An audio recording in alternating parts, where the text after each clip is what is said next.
Okay, we'll start off. Good morning, everyone, and welcome to day 2 for those of you who are at day 1. If you weren't at day 1, then welcome to day 2 anyway.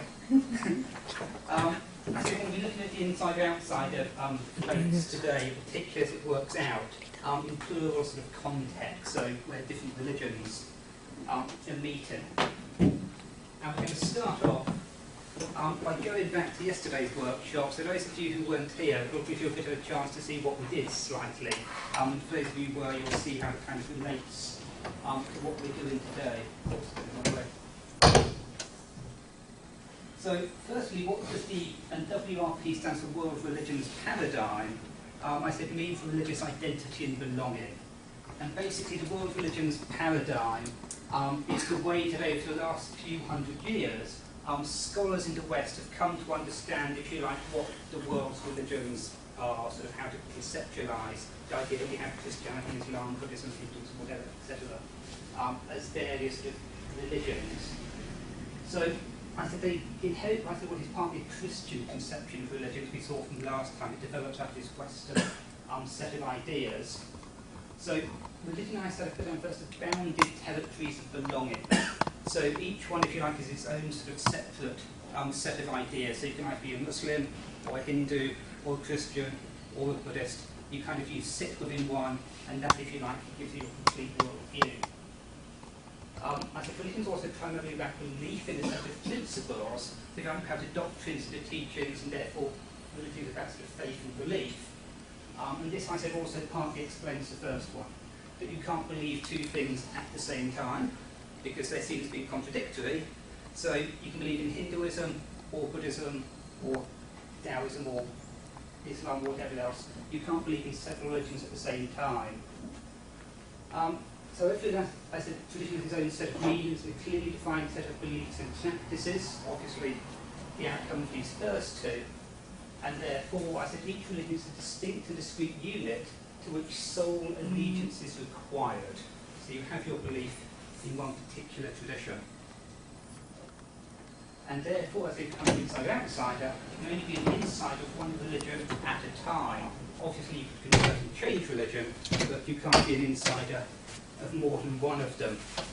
And just to sort of raise the question, this is, as I said, perhaps a very kind of Abrahamic way of looking at it. So if you look at the Abrahamic traditions, if you like, Christianity, Judaism, and Islams, if you like, tend to sort of hold to this.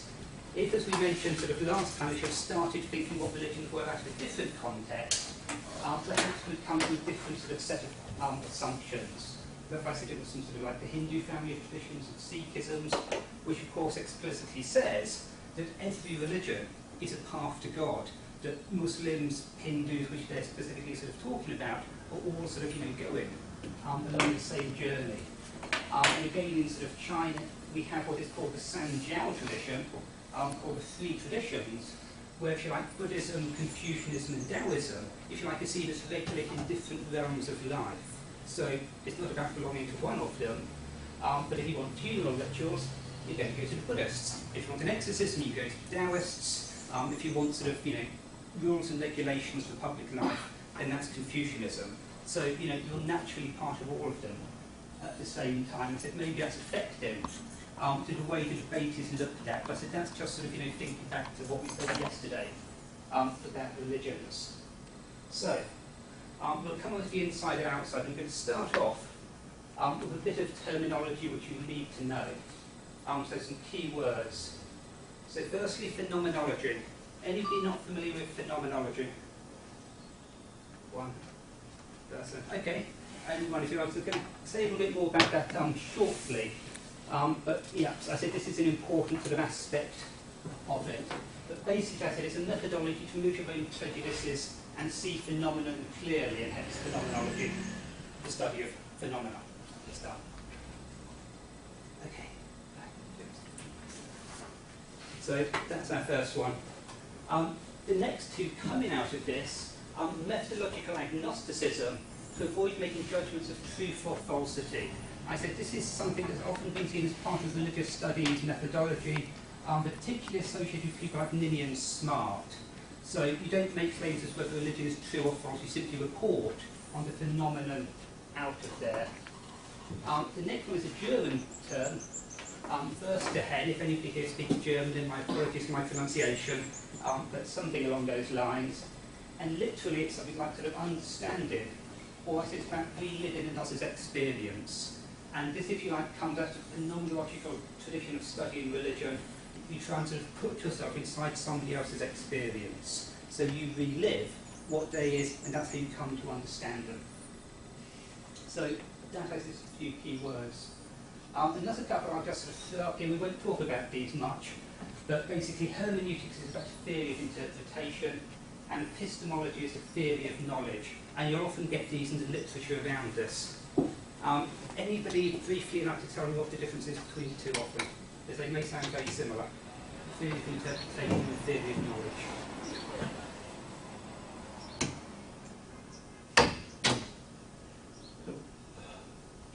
Hermeneutics gives me the impression that it's more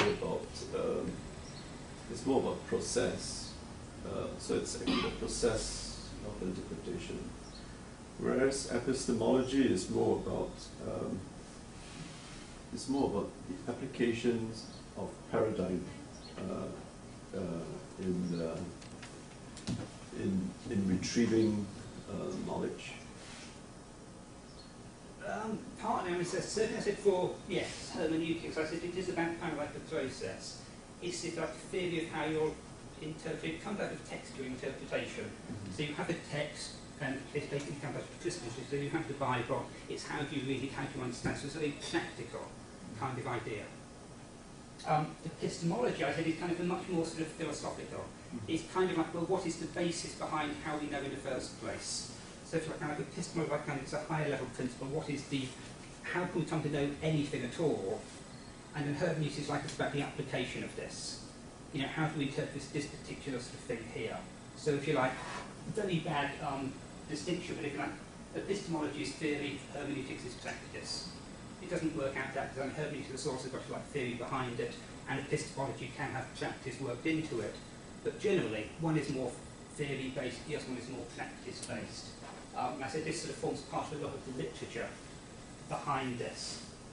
Now, the next term, reflexivity, is something. Yes. Hermeneutics, is it a very generic term, or is it a term which is a special connotation with religion? What, hermeneutics? Yes. No, but I said it started off just as a specific connotation for religion. So I said it developed out of Christian textual interpretation. But in the 19th century, it becomes a general term in philosophy for the whole theory of interpretation. So now, I mean, hermeneutics is completely divorced. Well, not completely divorced, but I mean, it can be practiced completely divorced from any religious context. I mean, this is particularly, it comes out through philosophers like Hans-Georg Gadamer, Paul Ricoeur. I mean, they're sort of great sort of thinkers. I mean, they both have religious basis to some of their thought, but you know, it's applied more generally in particularly continental philosophy as theories of interpretation.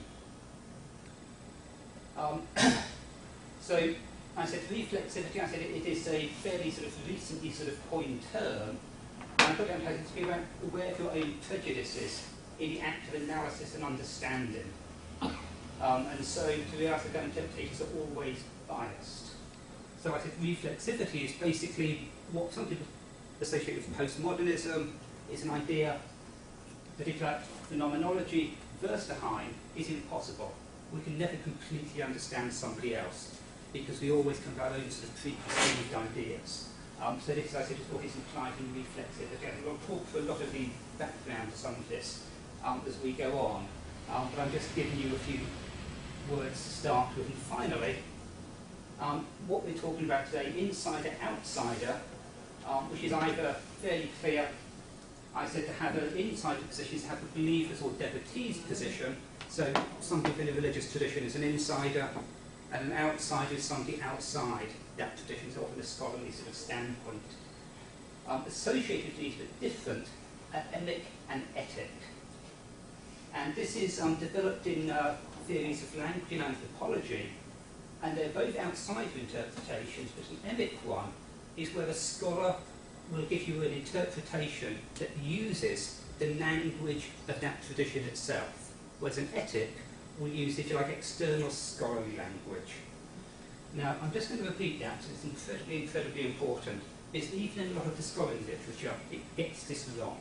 They basically say insider, outsider, emic and ethic are identical terms, and they very clearly are not. So I said the insider is within the tradition, outsider outside that tradition, and then I said emic and ethic, which goes back to this fellow called Kenneth Pike, who was a linguist. I said are both outside of accounts. So emic, in terms meaningful to believers, so he'll sort of, you know, if you'll be doing anthropology amongst a particular African tribe, you'll use, if you like, their own sort of native terms to talk about sort of kingship, economy, anything else. An ethic, where you'll use like specifically sociological terms. And I said both of them are always outside of accounts. You cannot have an insider emic account because it's something given, if you like, by the scholar from the outside. Now, the nomenology I said we'd also come back to. I said it wasn't originally the most widespread methodology in religious studies. I said it comes out of a figure called Edmund Husserl, early 20th century, as basically a theory of how we come to understand the world. And Husserl, in some ways, it's kind of like a hermeneutic interpretation of tradition, that how do we come to know something? And Husserl said that basically we can, and I say this very crudely, suspend our judgment, so take away our own biases, which leads us to an eidetic vision of seeing things as a whole or seeing the essence of them. As in, if you sort of practice your objectivity, you can come to know exactly what something is. So if I want to understand Islam, I take away my own personal prejudices, I just go and study it as a neutral object, and then I can understand it perfectly and completely, as it is. So I said it is now widely sort of attacked and reviewed. I said there is no neutral stance, because how can you get rid of all of your biases? Basically, you know, your language, your culture shapes where you're coming from. And of course, even the assumption that you can be without biases comes from a certain sort of cultural sort of viewpoint. I said other people suggest it can be redefined. We're not going to go into this particularly. I said there's a whole kind of literature around sort of reviewing it. But where we are going to sort of start off is looking at some assumptions that you may have about how to come to this. And these are 3 standpoints picked out by a scholar called Russell McCutcheon, which he says are 3 theoretical options when we come to look at religious others. So, if you look at other people or other religions, are they A, simply an open book we can learn to read? So is it very easy, if I want some sort of Imran, can I just come along and talk to him down there all about him? Okay. B, I said this is about a set of hidden codes we must decipher. And this, if you like, is more based in sort of theories around sort of psychology, so sort of following figures like Freud. Actually, Imran doesn't really sort of know himself. What I have to do is like study scientific method, and then if I can decipher what's in his unconscious, then I can get to really understand him. So if you like, reality is not just open there for me to read, but if I can sort of get scientifically behind it, I can understand it.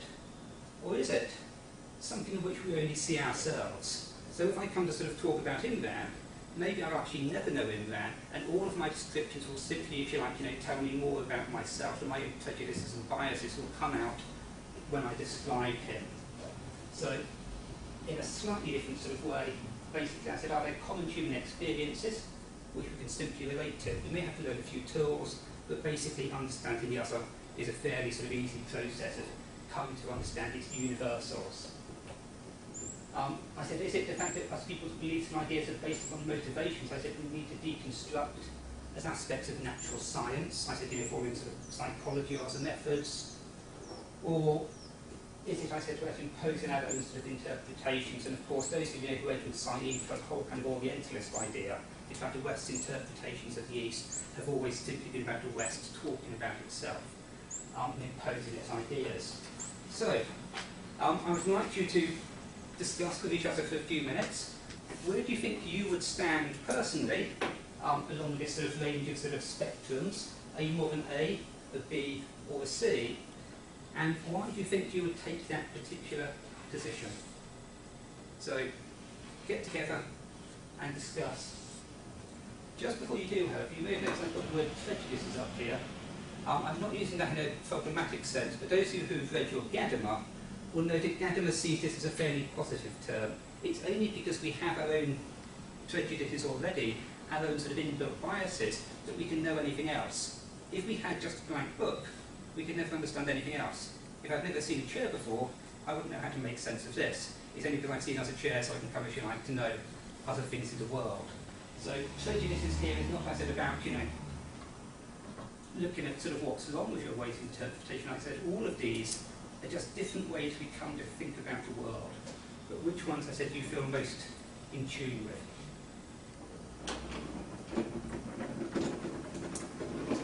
And discuss, please.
Yeah, I've agreed for a meeting. We still find it a position on the wall. The Catholic seminary one is off tomorrow. Easier this week. Yeah. So it's supposed to be later. After the ES. But if I just want, sorry, I just want to just on Philip, just to say hello to him. Just to, whether we need the Catholics as well. Yeah. Sorry. So I thought there's a combination. So you're using something from the... No, I also thought it's a combination. Rather than Otherwise, life is so simple. It's understanding it. It's a process. because you were telling that, there's a lot more issues issues. So it's kind of like many things that you don't understand. The more it's never yet. there are some actions It can be wrong. unconsciously, but like, basically because a logical thinking is Eventually, happening questions in a might different become way, it facts. doesn't totally relate to some underlying cause. So it's really instant way of looking. I'm not trying to the reaction that one that was involved in the system. I'm not about those actions. A lot of interpretation of consciousness is what you want to do. Like, you can understand those in a ritualistic or a cultural context. But, and that is what one can actually delve into and understand. I do think that B and C overlap a lot. And sometimes what we are trying to believe, if the other person is trying to say my history, our own projection. Is it after that you have learned Probably C kind of other overlaps into religions that. that you become? You think that is what he's saying, but that's what you believe that is what he's saying. So that would be kind of definitely seen as These are really prejudicial. They will push back. But now how much It's of it after is which it I learned about Buddhism. like how much more is it simply Questioning my own assumptions. This is No, I wrong. mean, They are actually not understand. pushing it. That's just like I tend It's a kind to of go more towards the B it's and how a Muslim C. would treat But don't you think like text to the I Rasul. understand It's a way of focusing your attention to a higher reality. and C So it's like for me, it's like independent things. Sometimes Is the intercession, is it? Not also, it's like a focus, focal part. It's not really worshiping, it's easier as well. Likewise, take it in easy. the life. you have to just take it It's as a The best person. likewise in the try vision. to Mari what's said that behind it. when the Hindus, they don't actually Itself, worship For an idols, example, but in there the is Commandments or the God, fantasy then in Buddhism, the supreme being is being worshipped. Is that correct? you don't actually have the concrete way of like for example, the Quran says kill your enemy. And kill him decisively. That's it, that's a meaning, that's correct. But there's a context behind it. After that, understanding, first level understanding there's a context behind it. It's like And then after you that, watch the life of God, which is your own prejudices. Like killing, like you should watch it. It's fantastic. it's alright. Or, I was telling then Okay, we have two story. isolated sets of conversations going on here, so if I can bring you all together. Well, we are going to get a set of the slides, right? Are we? Yes. Okay, so I missed your slides yesterday, you know? Yeah. Okay, yeah, no, that's fine, yes, I can. You can come up with it. Sorry, I brought one page in the office, because I'm going to eat it later. Yeah, so you should put them day one, you get food on day one. Right, okay, so where have your conversations been going? Where do you think you stand, or do you all stand in different places?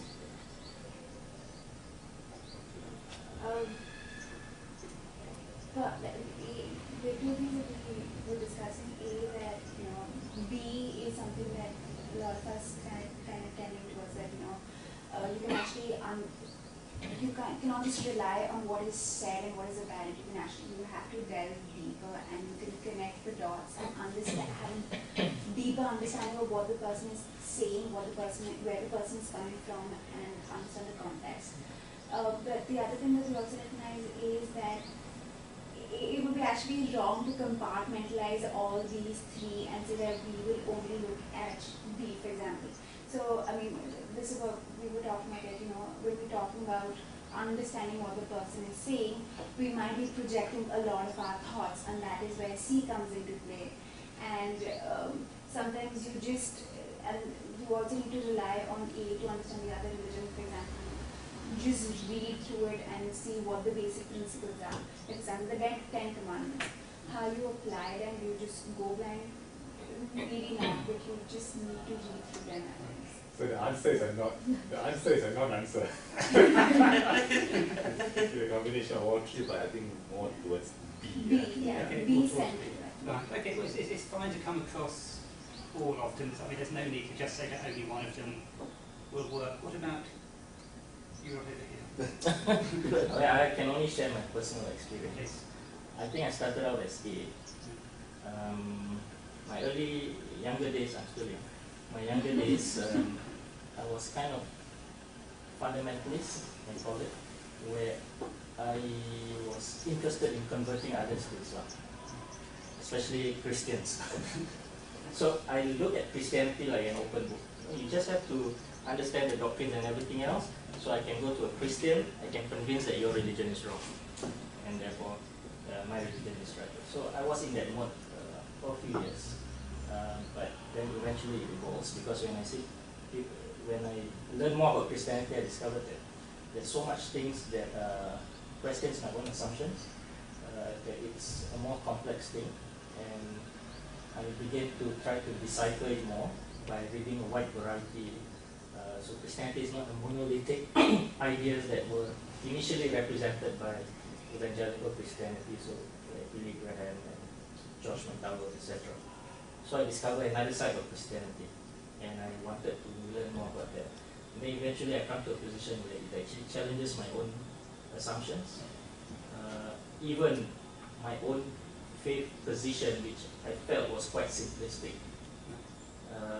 That even within Islam, there are multiple ways of understanding the phenomenon of other religions. And so the more I learn, the more I discover about other religions, the more it speaks to my own tradition and open up a whole new world for my own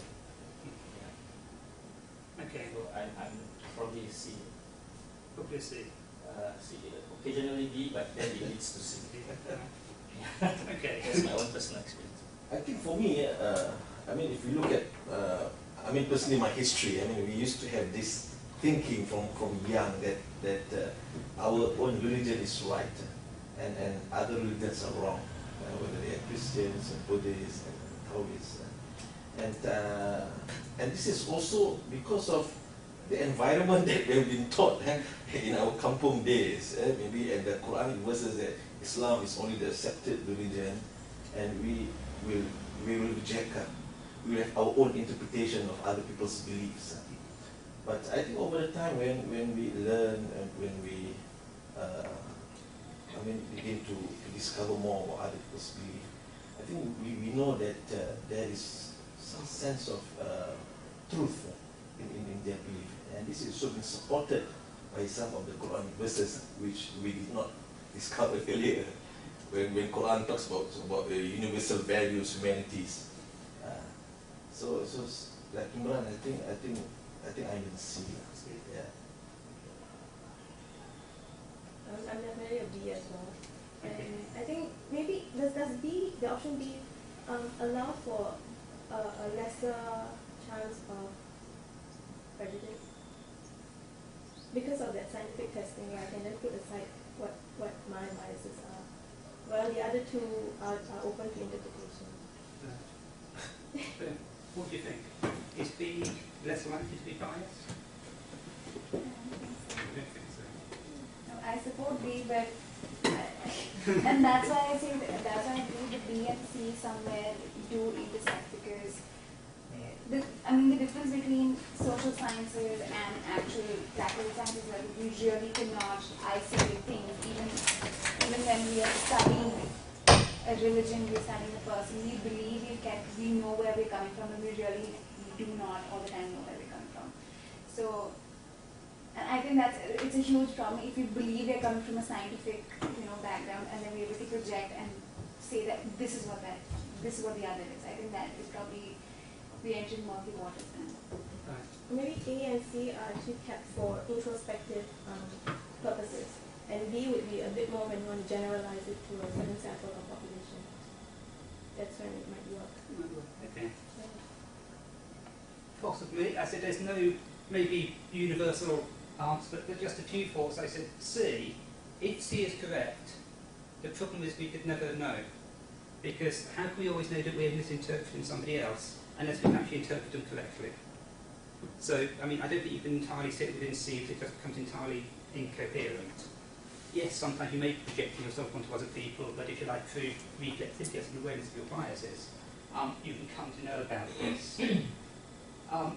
B, again, as you said, it may be seen as fairly neutral, but obviously, if you're going to apply a certain set of scientific principles to come to understand something, they're going to reflect what you find.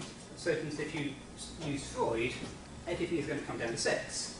If you use Jung, everything is going to come down to mythic archetypes. Basically, it's going to affect the outcome that you're going to get. And even the natural sciences, they're not immune from bias.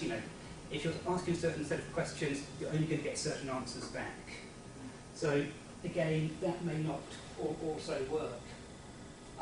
And of course, also, I said, if we just say we stand in B and sort of move away from A, we have a problem.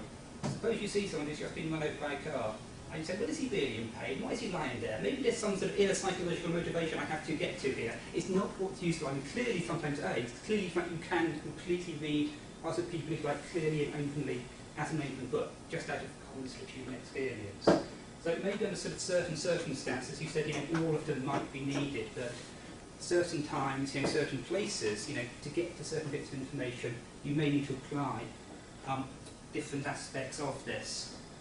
Where do you think you yourself? Where would I say myself?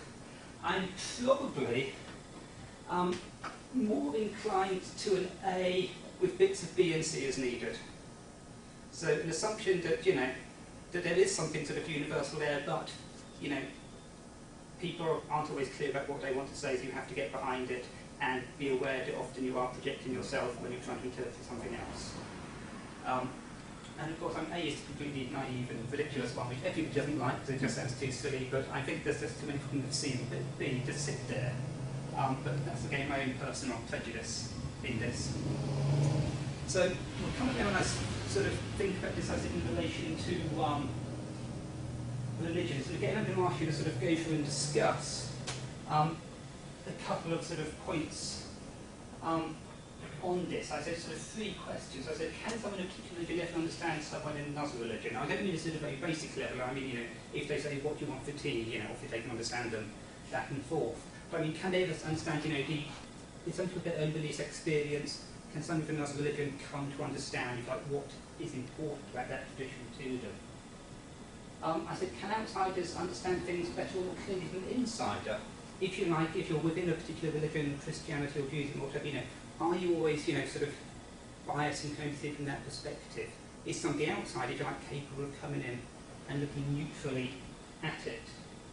But also I said, question, what ways have we maybe both be insiders and outsiders across traditions and within traditions? There's of course inside and outside is not necessarily two simple categories, and just before you start discussing this, I have a little quote which hopefully will help clarify this. And I know there's a lot of words on here, which is an awful lot to read. Do you want to just read that first paragraph first? Can you read this? Too small.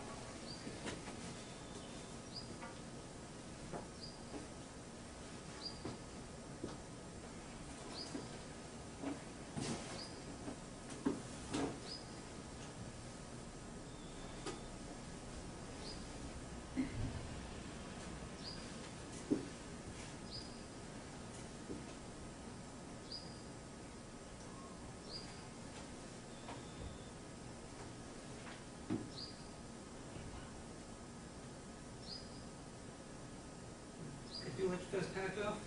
Okay, so this is a point that I said goes back into sort of anthropology, I said where epigenetics sort of come from. And here there's an assumption that if you use always sort of kind of like external scholarly language, you'll never completely understand what the other person's talking about. So if like you need emic language or like some words from inside that tradition to understand it. So I said that's one sort of point here. But of course, if an emic understanding can transcend an etic one, doesn't that mean that an insider can understand things better than an outsider ever can? Possibly. But then again, I said, we make a natural assumption that insiders are always biased, outsiders can understand. So I said, when we start to think about this, we said, well, actually, who is going to be the best interpreter of the tradition? Now, if you want to come to the second, longer paragraph,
okay, so the first thing I said, this is basically, we often use these terms insider, outside, you're inside a religion or you're outside, because of course, we share all sorts of different sort of crossovers and commonalities.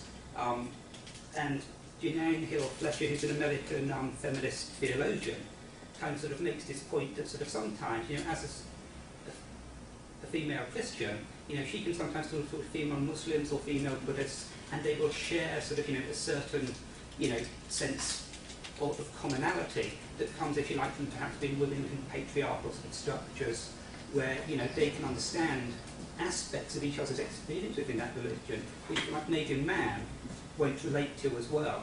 And again, sort of, I said sort of class, ethnicity, all of these things, people sort of shared in common.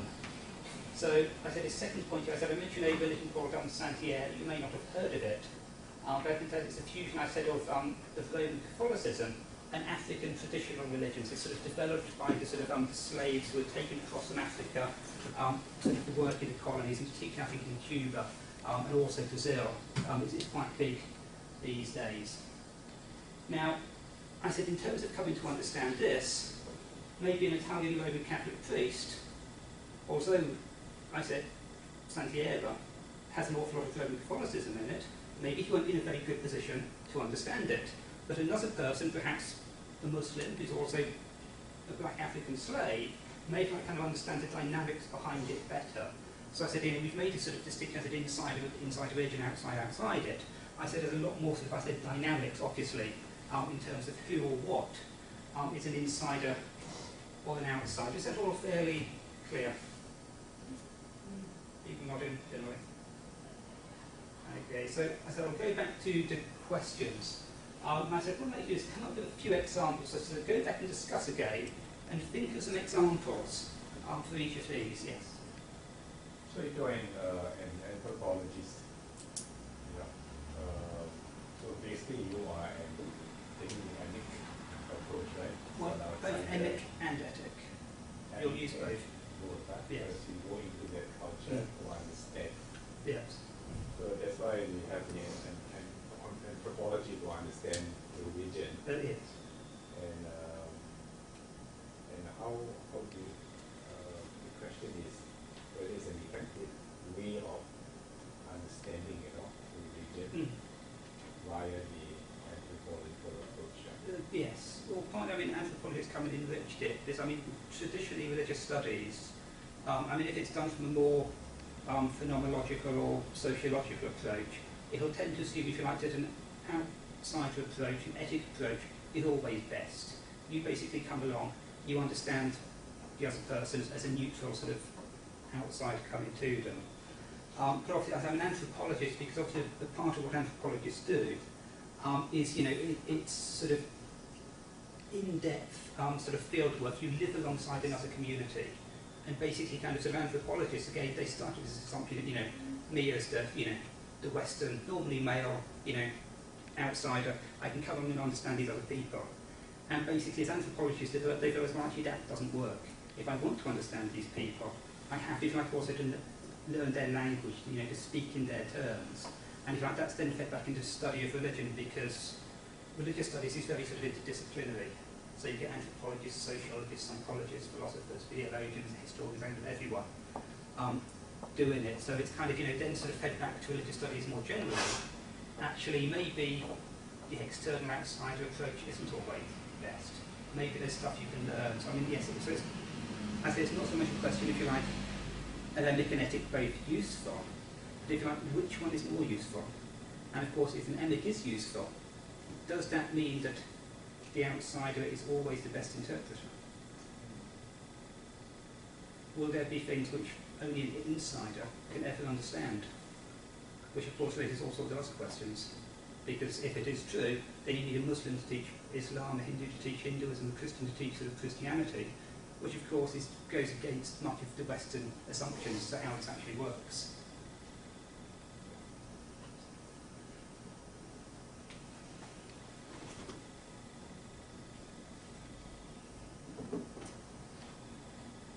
So, if you want to talk about and discuss, and I said, try and give some examples of where I said, these may apply. My example was not about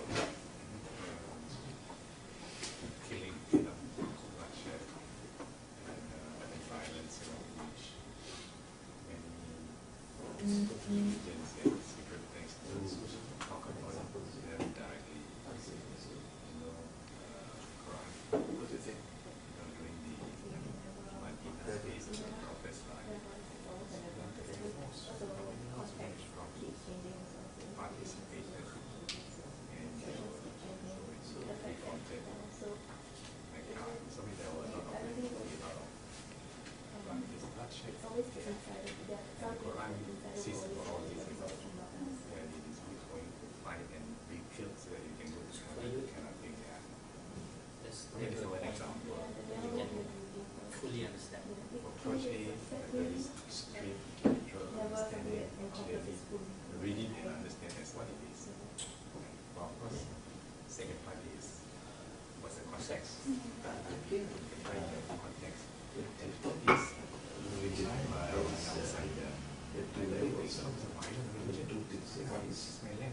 theory and practice. I'm sure it will.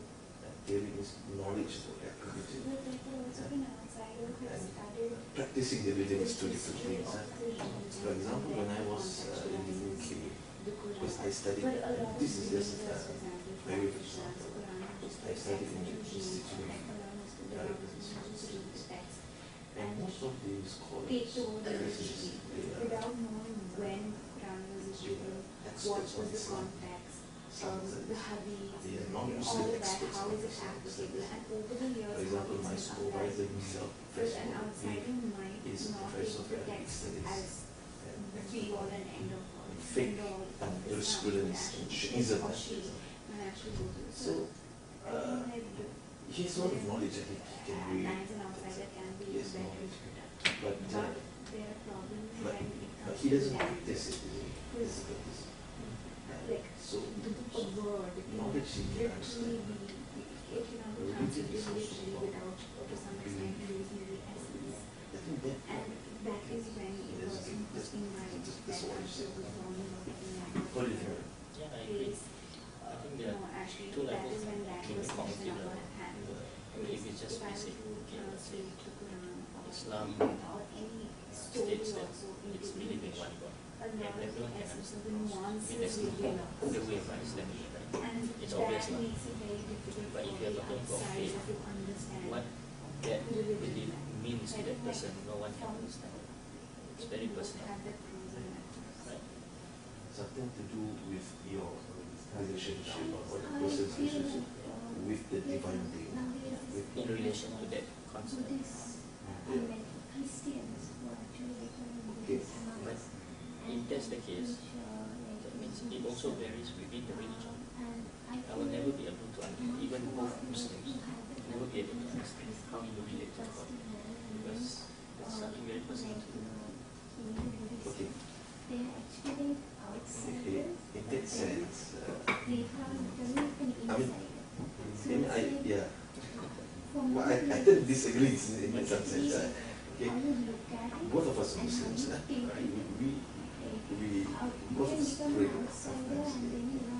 So both of us know how prayer is like. I mean, not only the physical movement, but the feeling also that it's the same feeling. I don't have to say it, but Because even when I pray, sometimes it depends on the context, like what you say. Sometimes I'm just doing it because of habit. Sometimes really I want to hate it sometimes. and this is about iman, because iman is. I mean, in the Muslim context, I say context.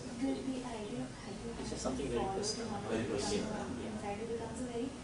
It is number one. Number two, for outsiders, sometimes We all are so understand different, things we better can't or really get maybe into the better. other person's shoes, So, because their lines of ethnicity, Sometimes, culture, yeah. class, religion, that Sometimes, also yes. becomes like, you really have to follow it. Don't forget You have to follow it examples. to become an insider. For example, for a Examples, believer, huh? Yes. how much does the believer I think that's a insider difficult part to get examples. believe by But just default, as if worship hopefully, by default instead of just kind of ideas. being theoretical, So you does know, an help you kind outsider of also have to crystallize follow the it? idea of it. You know, do you have any examples for number two? He or she can immerse. Because you see, I can be sometimes, sitting in a room of Hindu priests and people living their lives and doing their culture, but do they actually have to believe in their culture to actually understand their culture? That I think needed. It's not believing in the no, understand things better means what? Again, that distinction, I would say this is a more cognitive level. Yeah. So if at the cognitive level, yes. Yes. Outsiders sometimes can explain. Because he reads about it, he He reads actually studied it. He studied it. Whereas we are just living in that environment. Correct, yeah. Correct, yeah. So there are things that you can do. Third one? That's actually you said follow. Yeah. More like following the religion. It's not in that sense, but you know, there's maybe what we say. Yes, I was just saying.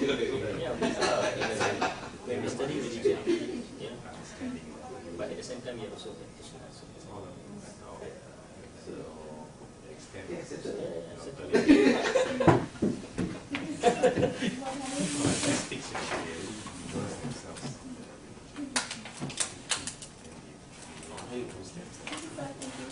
How you are you taking any modules?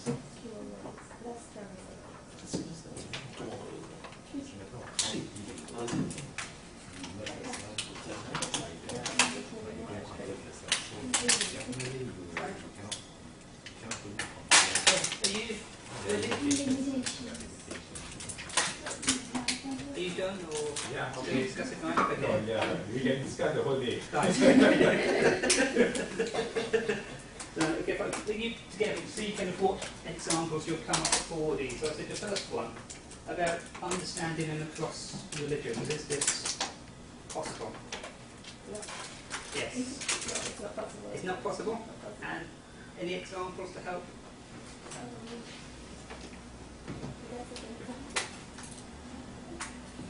I think maybe personally, because I don't think I can, even if I ever speak to someone, I use all those three previously explained mechanisms, I don't think I can ever understand someone who's of a different faith in his entirety. to me, it depends what is, I mean, understand what. I mean, if it's at the cognitive level of the simple ideas of doctrine, for instance, Islam believes in one God. Everyone can understand that at that cognitive level. But what that belief implies and how a person makes meaning out of it is something that is very personal, which no one else can understand. Okay. And What do you say? even if it's cognitive, it would probably exist on a continuum as well. We can't say this is just one. I can have never to like it very much, like it a lot, or this. So that cognition is still going to differ. Yeah. So you can never get that exact point of view. So that's on a cognitive level. So you say Islam believes in one God. And something that I believe becomes an issue sometimes. A Christian comes up to you from a traditionally Trinitarian objectivist. I believe in one God, but there are three parts, three hypostases to this God. So it's three in one. Yeah. Do you think that cognitively Muslims or most Muslims can understand this? Because of course for the last 1300 years Muslims have understood Christianity as not quite properly believing in one God and possibly being a form of polytheism. I mean, for me personally, at the cognitive level, I can understand. At least I think I can. It's because you learn, you study, then you discover, is it? It's from how the Christians explain it and all that. Of course, it may not make the same kind of, I mean, I won't be able to understand the kind of meaning it gives to a Christian because I'm not a Christian. Okay. So do you think it will always be impossible At that fifth dimension, at that phase dimension? Right. Okay. I think in a lot of circumstances we can actually understand the other agent, sometimes even more than the person from that agent. For example, we're discussing a lot of Muslims might just read the Quran and take its word as it is, but for an outsider, that person might look at the political history of the particular place in Islamic history, and then read the Quran and the Hadith and contextualize a lot of things, and might be able to, if makes enough effort and has that able to put aside his prejudices, can understand the context of Quran a lot better than a Muslim can, and there will always be these grey areas that can we really understand the other person, because what the effect of me making his person is something that we really cannot comprehend. But then I think that gets into a very postmodernist argument that technically can we ever really understand each other? We have distinctions of gender, class, ethnicity. So I think that even if there is a grey area that is there in general life, in this group also can we really understand what the other person is saying or where the person comes from. So I think if we bring way too much of this, oh, the fifth dimension we cannot get. No, that's true. Okay, it is possible. And perhaps I said as one example, sort of following on from that. I said, if you say you can never get inside one person's experience. Now, if somebody is married to somebody else, I mean, presumably you can never exactly know how he feels about his wife or how his wife feels about him. So there's always going to be a mysterious sort of aspect there. However, presumably another married person, even an unmarried person, can relate in some way to the kind of experiences they might have. Now, But it's never identical. Never identical, but There might be similarities, but it's not identical. it's not identical. But I mean, is it enough in that case you say, well, actually, nobody can understand anybody else at all completely, which may be true, you can never perhaps completely understand another person. But I said, is religion different from this? So that, a Christian's relationship to their God or a Hindu's relationship to their God, is there, I said, kind of enough common ground that people can talk between them and understand them, if you like, the same way that, if somebody tells you you're in love with somebody. Yeah, for me, at the cognitive level, yes. Yeah. I mean, if that also implies that even within the same religion, we'll still have the same problem. Yes. We are both Muslim. I can understand at the cognitive level similarities, like we both believe in one God, for instance. But how he relates to God in relation to that idea, Yes. something that I can never delve into. Yes. And he can't delve into mine. No. Okay. Yeah, I said we were doing something like the third sort of question about we were both kind of insiders and outsiders within traditions, if you like, because we can never completely know where anybody else is within that tradition. I said, how would the second point I said about do you think outsiders might understand things better than insiders? So again, any particular examples that might elucidate this?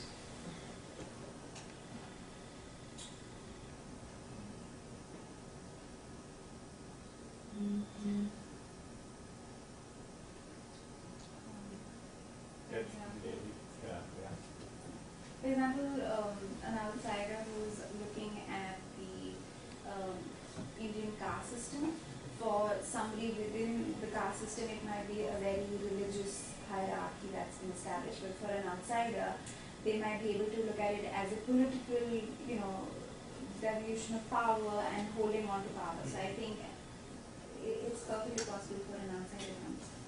Right. Okay. Or understand it better. Better, yes. Right. Again, it depends on, like, let's say an analogy, a fish, if you're a fish swimming in a lake, you think that is your entire world. And someone from outside tells you, actually, beyond the lake, there's other things, there's forests, there's trees and everything else. So in that sense, the outsider can actually understand things better because he sees wider. But let's say the outsider goes inside the ocean and in the lake and tries to live like a fish. In some sense, yeah, he can relate, but he still comes from the outside. There's also a limitation of how much he can understand what it means for the fish to live inside there all his life. I think this is, as an outsider, I can tell Paul Hedges, who you are and how I assess you, and there are many things that you may not know about yourself that I it's some kind of enlightenment for you, So, You can be my psychoanalyst. so I think this whole idea of the outsider view of trying to understand, I think it's valid. And in fact, the knowledge that comes from the outsider is also can be valuable enough to the insider. Yeah. Yes. Yes, and I think that's kind of a psychoanalytic sort of one. I said, you get other people who come, without certain presuppositions, and again, like your political sort of one, the people within the system may not sort of see what's going on, so yes, there may be certain ways in which an outsider can sort of come and add something new. But again, the fish story is quite a good one, that, yes, they can tell them certain things, but other stuff they won't be able to penetrate into. But in the real world, there will be harsh critics against the outsider. So in our experience of Islam, we find the scholars who are not. You will be considered an Orientalist. Yes. Why are we learning Islam from an Orientalist white male? We got it very, very often, Yeah, here in Singapore, when we do. I feel like if we study from both scholars, it's okay. It's fair. We study from the real Azhar scholars, we study from the the non-Muslim experts on Islam. So it is a balance. Because our Prophet teaches us that we can learn from anyone. Even from China. Yes. I get Chinese scholars coming.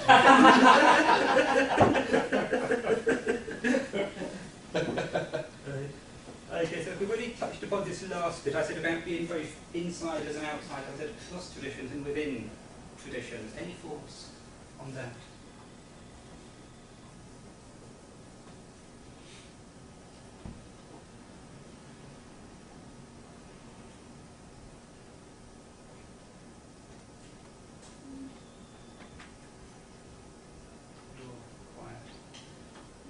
Can I give you one thought, I said perhaps within traditions?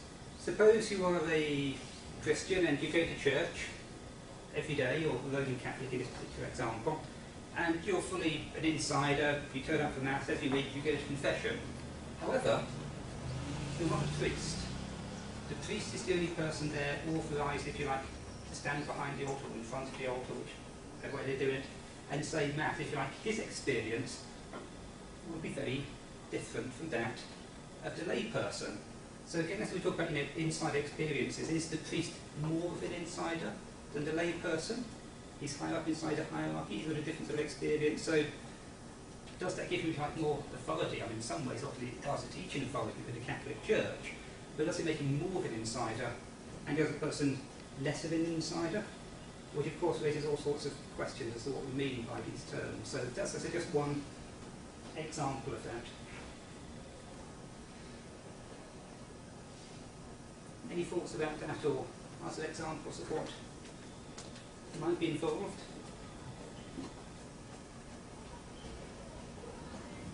I think to a certain extent, yes. For example, in the Muslim case, the Imam, the leader, definitely he's more knowledgeable than his followers. Well, hopefully. Hopefully, he might not be. Yeah, he might not be, but I mean, generally he is. Yeah. So because of that, he knows more. I mean, the Imam knows more than the followers. Yeah. Yeah. It's the same example that you give the priest. Yes. And But does that make him more of an insider, or just a different type of insider? But that's the whole notion of religion, right? Whole concept of authority in religion, and at the center of the religion, the existence of authority, and the big assumption is that authority is no better, no more experience, more committed, Okay. everybody else, you see. Yeah. I think it's a question of what kind of perspective. Orthodoxy implies it's always about right belief, but even within the religion there's always that tussle, because let's say in Islam the Sufis will say knowing right belief is not sufficient. It's ultimately about your relationship with God and that mystical dimension that actually makes you an insider rather than knowing what is the proper belief. Yes. Yeah. There's an old Tibetan Buddhist story of one sort of lama that he sees up in his palace, and every day he sees this sort of woman sort of walking round and round, sort of outside, sort of doing these sort of circumambulations, and she always has this sort of the green tiles, like these sort of deities sort of up above her head, and he's sort of quite impressed. So he calls her into the Paris one day, kind of to ask her what her practice is, and she says, I recite this sort of mantra as I walk round outside, and she's slightly mispronounced part of it. So he does, and you don't say it like this, you say it this way. And the next day he sees her circumambulating around, and the deity has disappeared from above her head.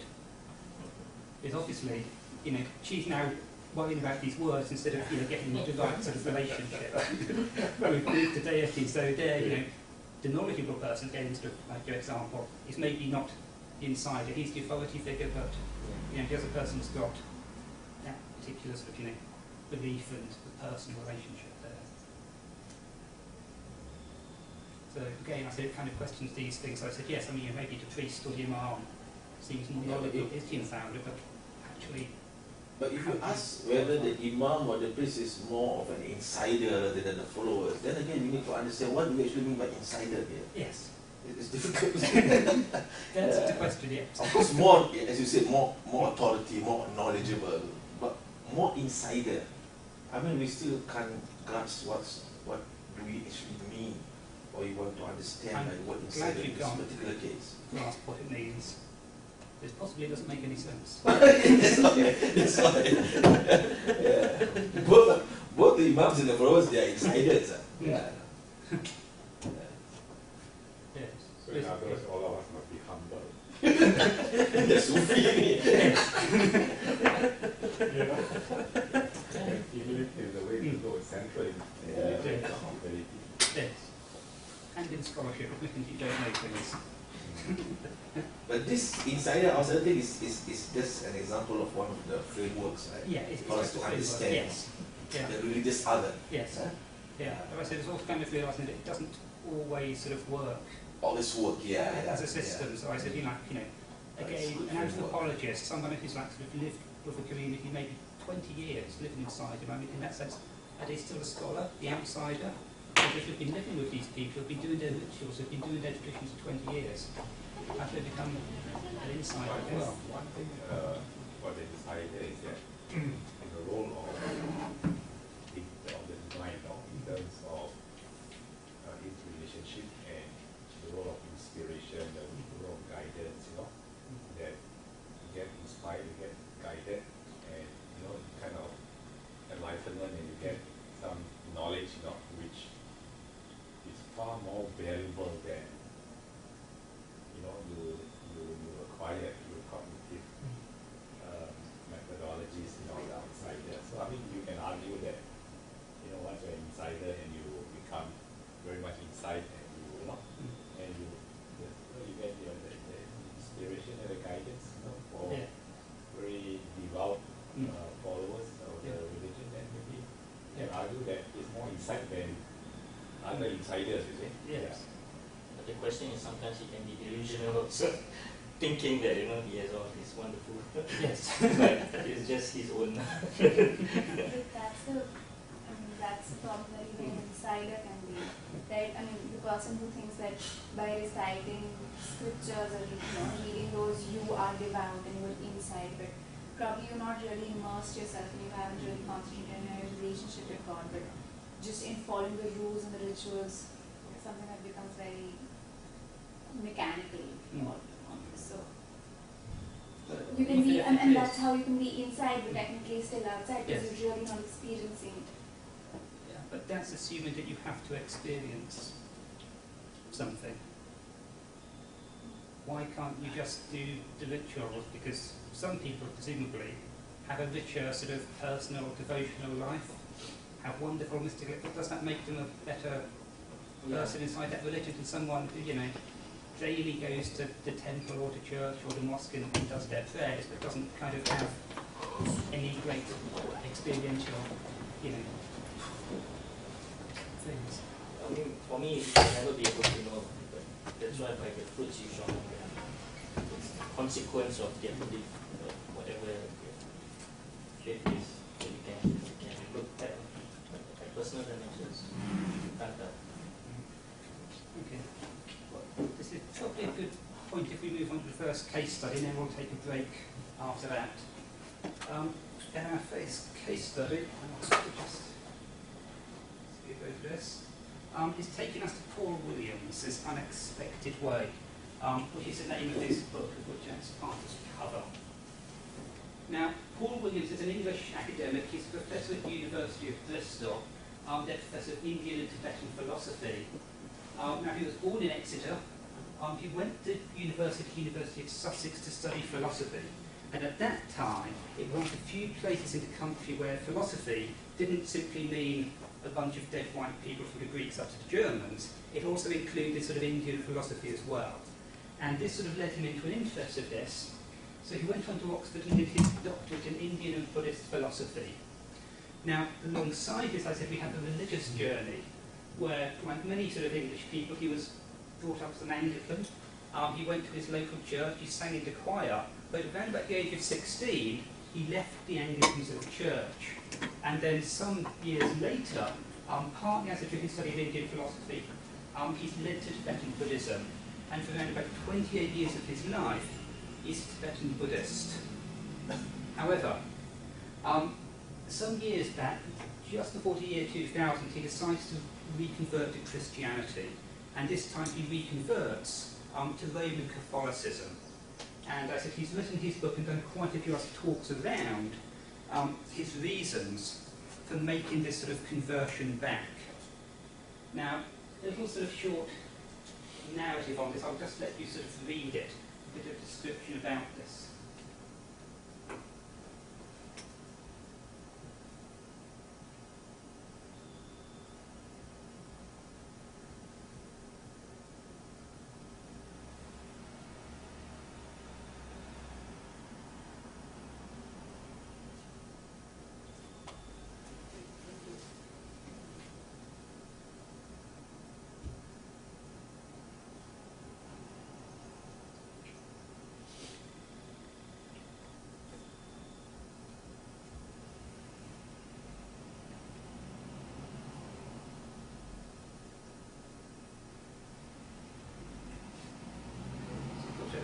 Sitting up as kind of insider or an outside, you can't belong to one, but I said, you know, for somebody like him, well, where does he stand? Like a week before you sort of convert to another tradition, I mean, obviously you're on your way to moving there, so you're a bit more inside, a bit more outsider, so I said, you know, these very sharp clear dichotomies, I said, sort of simply don't work.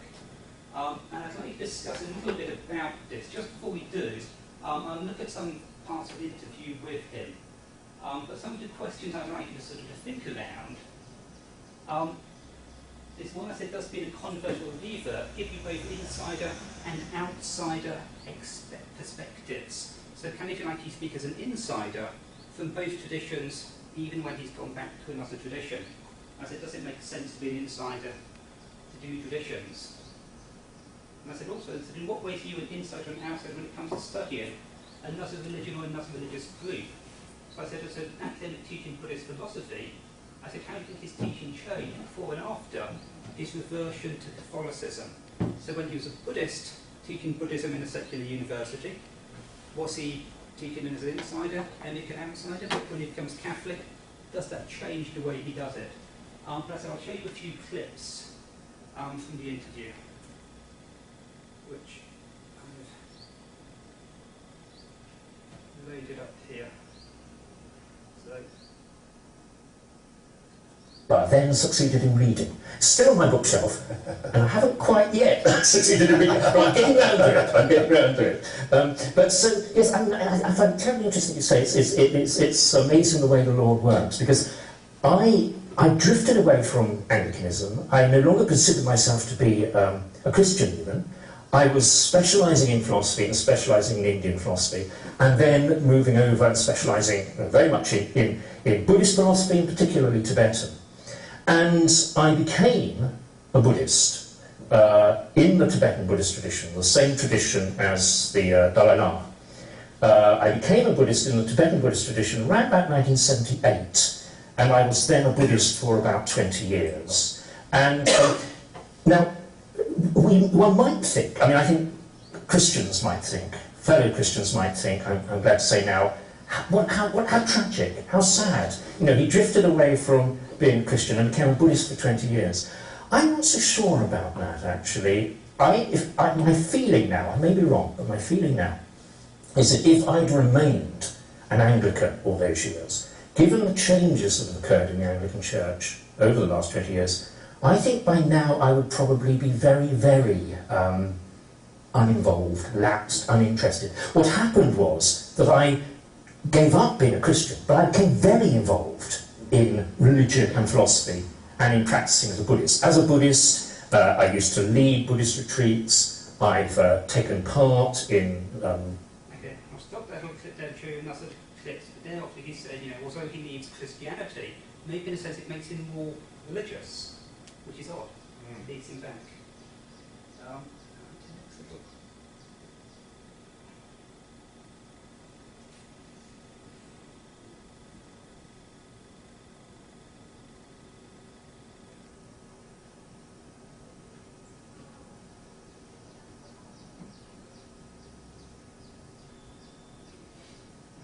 Take a few seconds to catch up with where I put it.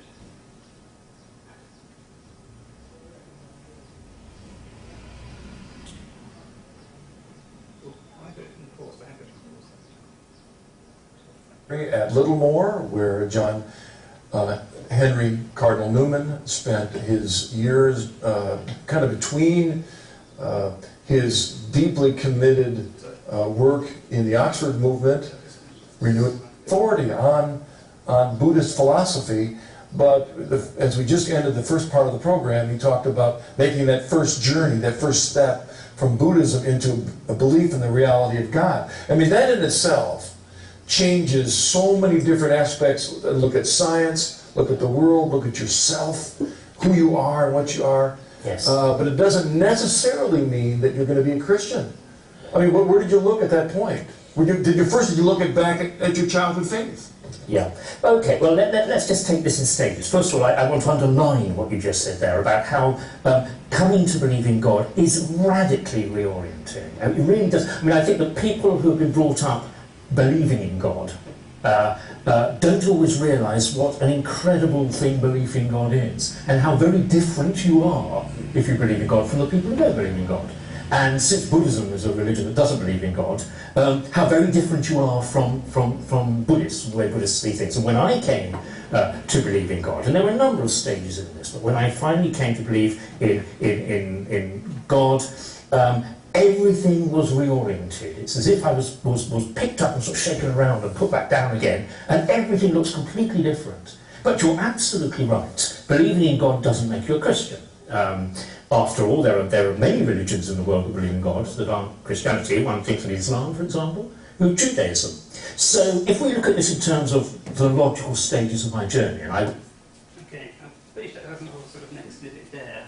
But again, another sort of interesting sort of point I said about is about, the belief in God completely reorientating sort of what he does. So that my first little snippet gives any idea of Buddhism that made him a bit more religious and had led him somehow on to Catholicism. And now he said this is this huge kind of shift between the two. Now one last little snippet.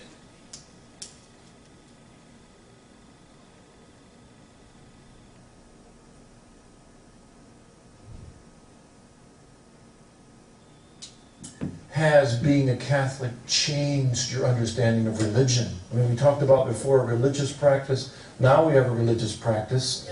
How has it affected your understanding of your own walk with the Lord?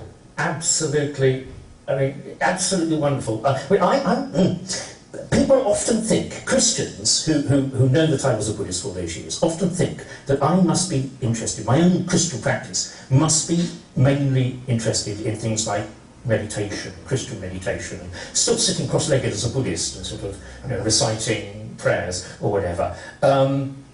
Absolutely not. For me, the centre of my life is the Mass. And the Mass to me is the most amazing experience. I mean, I sometimes hear that there are Christians, Catholics, who find the Mass boring. I cannot believe it. I have to say I'm very lucky because I go to Clifton Cathedral here in the UK, and we do have an extremely good choir, and the liturgy is done very well. So I have to say, I do feel for those who don't have good choirs. The liturgy is not done well. But for me, I mean, the Mass is heaven on earth. And for me, the nearest one is ever going to get to in this life, to God in this life, is in the Mass. And I think we really have to realise this. That was always how it was intended. That is actually, when we say that God is on earth in the Mass, that Christ is with us in the Mass, this isn't just some funny way in which we speak, We really do believe that. I really believe that. I mean, this is the teaching of the Church. And if one doesn't properly take on board what that amounts to, then, or who am I to say it, but then, in a sense, I think one doesn't really quite understand what this believing this is. I mean, I sometimes find people in Mass who are looking around and looking out as though they're hoping the thing will be... I mean, don't they realise God is there? Where else are they going to find God? You're not going to find God sitting in meditation. What you find sitting in meditation, actually, are a lot of distracting thoughts, and occasionally some very nice, sort of warm inner feelings. I've got nothing against warm inner feelings. Let's all have more warm inner feelings. But that's not God, and it's not what religion is about.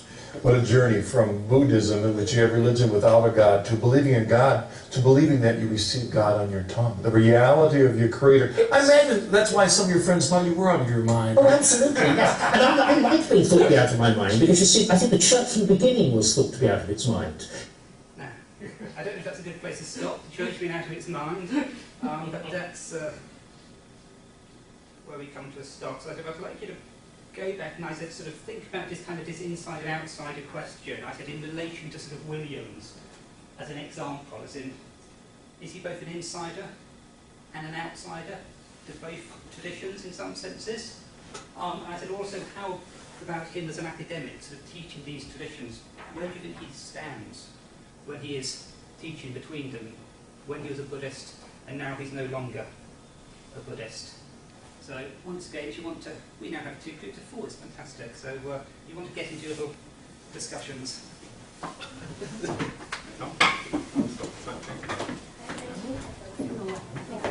No, it's okay. No, these two, they're very yeah. I think the 3 parts, right? One is Anglican, and then Buddhist, and then Catholic. So as an Anglican, he is an insider to Anglicanism, right? And of course, And it's not enough attention given to his words and attention to his was feeling like and then he began something like trying to like look at it in a deeper sense, like the context. So these two things are missing before we can come to the decision of whether and practicing it as how you store it in the literature. so I think the question is whether inside or outside. So That is when we talk about the video. But when you look at what we are supposed to do to answer the first question, does being a convert really make someone an insider and outsider? So the thing is, but then the fact that he makes a decision and where he talks about the, in inside the both religious traditions, state, he at one will point he definitely was both stop. outside. So he accepts the fact that he has Questions pulled whether himself it's out, abandoned and that's how level it feels. presumption and all that. I don't know how much Conversion of is just an a point of insider, entry. and I can find the outsider part. He has abandoned process his is The way, belief. the language, I complex. have a major problem with the kind of language Correct, he was understand. using while describing like his someone who experience just recite in the Buddhism Shahada. and now, It's at that point, it's just a kind of there's almost like a I personally There is a found sudden almost like a break dismissive in all these attitude. And I would expect that, experiences after now, like having things spent are so much totally time within a religion, you might, okay fine, the other So person, it's still an religion might outsider, not even believe in a God, if but Conversion. that is one way of their life, and you should be able to understand what is it that they're looking at God within. I don't have that kind of understanding. In that sense, he can't erase his entire he was long not an insider. experience. Yeah, that way from the Let's language say that I see, someone the way like, he is in extremely glorious terms design, and the Hamza Catholic Church, Yusuf, which for I have no example, is problems with. converted. is there such a concept as trans-religious I mean, insider? until now, do we consider him, Means you can be an I mean, does he insider consider himself in both as an religions, in more than one outsider religion. So while to Christianity when he was anymore? an Anglican and he's part of Outside this, the I mean, he's very interested in Buddhism. I think The Christians that I you know, can cross over. So I think you have to see the Well, video the when Muslims he's a that I know Buddhist and were he's from talking about Christian, Buddhism, because from this he particular seems to video, like when he's talking about Buddhism, I that, don't. The impression that I get is that he did not have a very good experience. Like 20 years I did meditation and I got warm feelings inside. But no, I did not find God, and But he was still an insider in Buddhism. it actually And I think it gels with flowed whatever, then to Catholicism. maybe they correct some, Right? For Catholic. correct, but that's So I think from the so the whole, my whole understanding, the whole idea, I think That's what you're is supposed to. But this is not from the perspective of all Muslim or all Christian converts, right? You can cross I over. don't see that, I've heard you. Okay. So I think basically It's it's just very that, much what kind of. so they say they have not abandoned Christianity, except at some points they have changed. For example, last time so the understanding of Jesus Christ maybe slightly different now. But other than that, they've not quite changed. They've not abandoned Christianity. Or some of these biographies that I read, because I have they already adopted some Christian doctrines in the first place. Yeah, some of them. So they would say, he's finding, right from the start, he's finding it difficult to believe in the Trinity. So when they became Muslim, this is a continuous process by the time here, and they add on in From the side that he does not drop it down. Yeah, so now it's a question about how to So I think he is grappling, Yeah, so because like Nunan was giving an example that So let's say today someone just convert to from because he is Just beside the so I mean, starting from tomorrow, he's still an outsider, right? Outside, insider to Christianity. Right? So it's the process. It's not only that. It's a slow process. Okay, but what? So for example, for so long, as he's still an outsider to Christianity. What do you think? After Islam, sorry. Islam. Is he an outsider to Islam? Right now, after 20 years of conversion. I don't think so. Huh? Inside, right? Because it's a whole long process. Yeah. So there will still be prejudices, as the insider prejudices I'll consider someone like him can't be objective. I mean, if there is such a thing as objective, yeah, I don't think. So Even if the the fact that he was a Christian, Which means the whole concept of conversion is not useful in this sense. yeah, I mean, So not how do you classify him when you in the first part of the and doing a bit studying Buddhism and getting interested in Because Buddhism? like he was born in an agricultural family, so obviously he was taught but for me, my definition of insider actually is like how you follow your Lord, so follow your religion and so your religion and so connecting to your religion, there's no need of like drifting to another religion at the end of the day. So Yeah, so my understanding there's no clean definition of insider and outsider. There's all this yeah, overlapping. that's why like how I'm quite sure she's a define believer. insider and outsider is also. Religion She's only a believer. But for me, like if you are an I suspect she's Christian, but she doesn't want to associate herself with. Believer in Christianity. No, she's a believer in God. God. But I suspect she's, yeah, but I don't suspect find she's like Christian. if you follow Except that she doesn't want to readings or to associate herself deeply, openly. there's a need of like She certainly is a believer in God. you drift when you actually don't find that connection to the So it's even difficult to say what is an insider to Christianity because it can be diverse. That is the point that we are starting just now. What do you mean in this context? What do you mean by insider? We're talking just now about the situation where the for imam me, like religion and actually has a follower, connotation layman, that's the position of imam, because he's more knowledgeable, makes him more insider than the follower. Isn't even within the same religion. So it's more of an insider, or whether the question whether it's No insider, then again you need to answer. and try to like, So it's the same thing. Okay, If you look at the second, in your groups that you're ready to come to get no, we haven't finished the okay, what's a bit longer? The second question, what? for me it's like In what way are we outside the insider when we study other people's religious it's beliefs? my definition of I think we'll also have to, I mean, obviously we can't go back in time and gauge how he feels about that particular religion then. Yeah. I mean, in retrospect, he doesn't Because connect with Cognitive and beliefs, yeah. definitely not. cognitive and belief system dimension. But in those 20 years that he was a Buddhist, how did he feel then? If he did not have that kind of dismissal actor that he has right now, what's that emotions? So he's it's not not me, cognitive, is it? then he is an insider.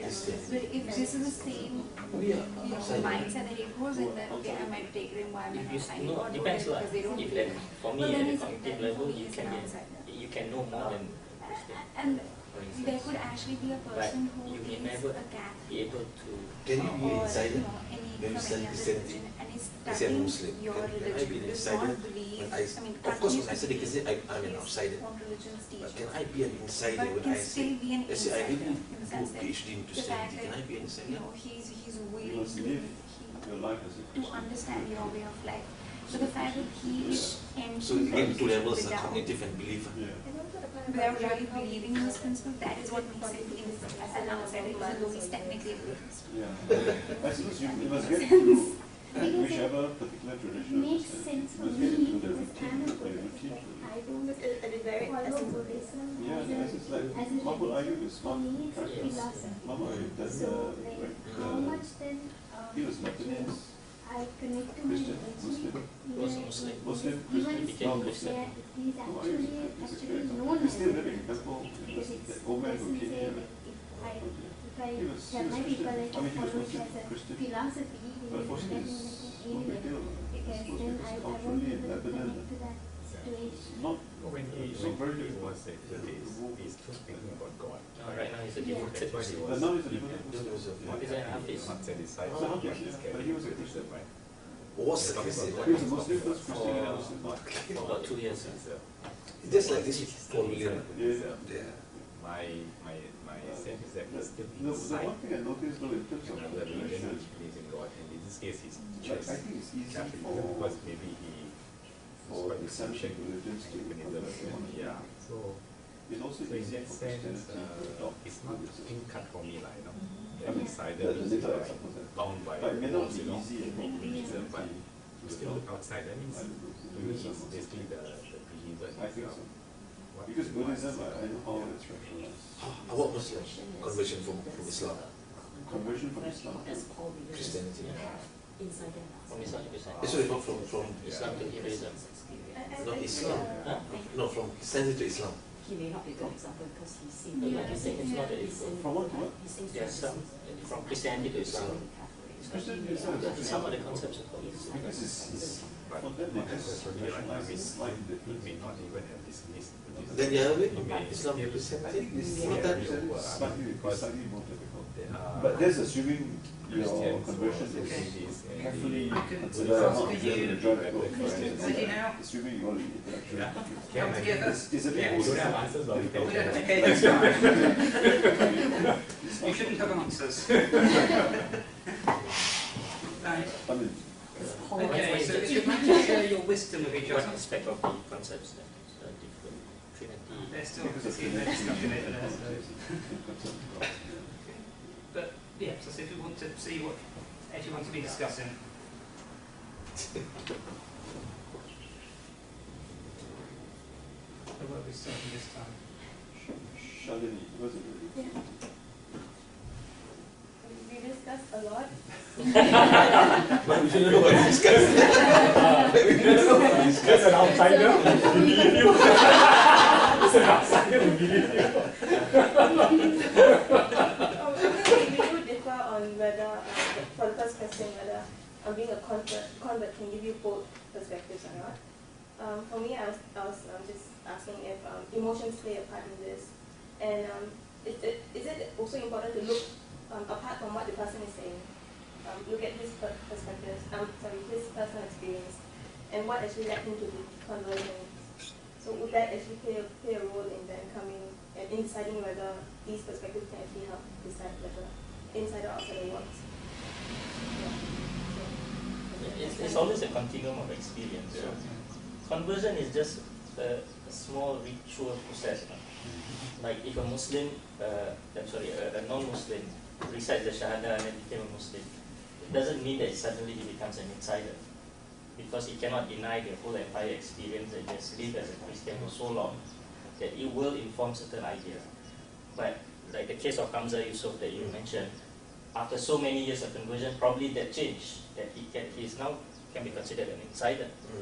Yeah, so the conversion doesn't make sense. No? So I think the whole idea of insider, whether it should be bound to the boundaries of a particular religion, in this case, it looks like there are, it's quite trans-boundary kind of religious belief and practice, so it's too difficult to pin whether Paul Williams is insider or outsider.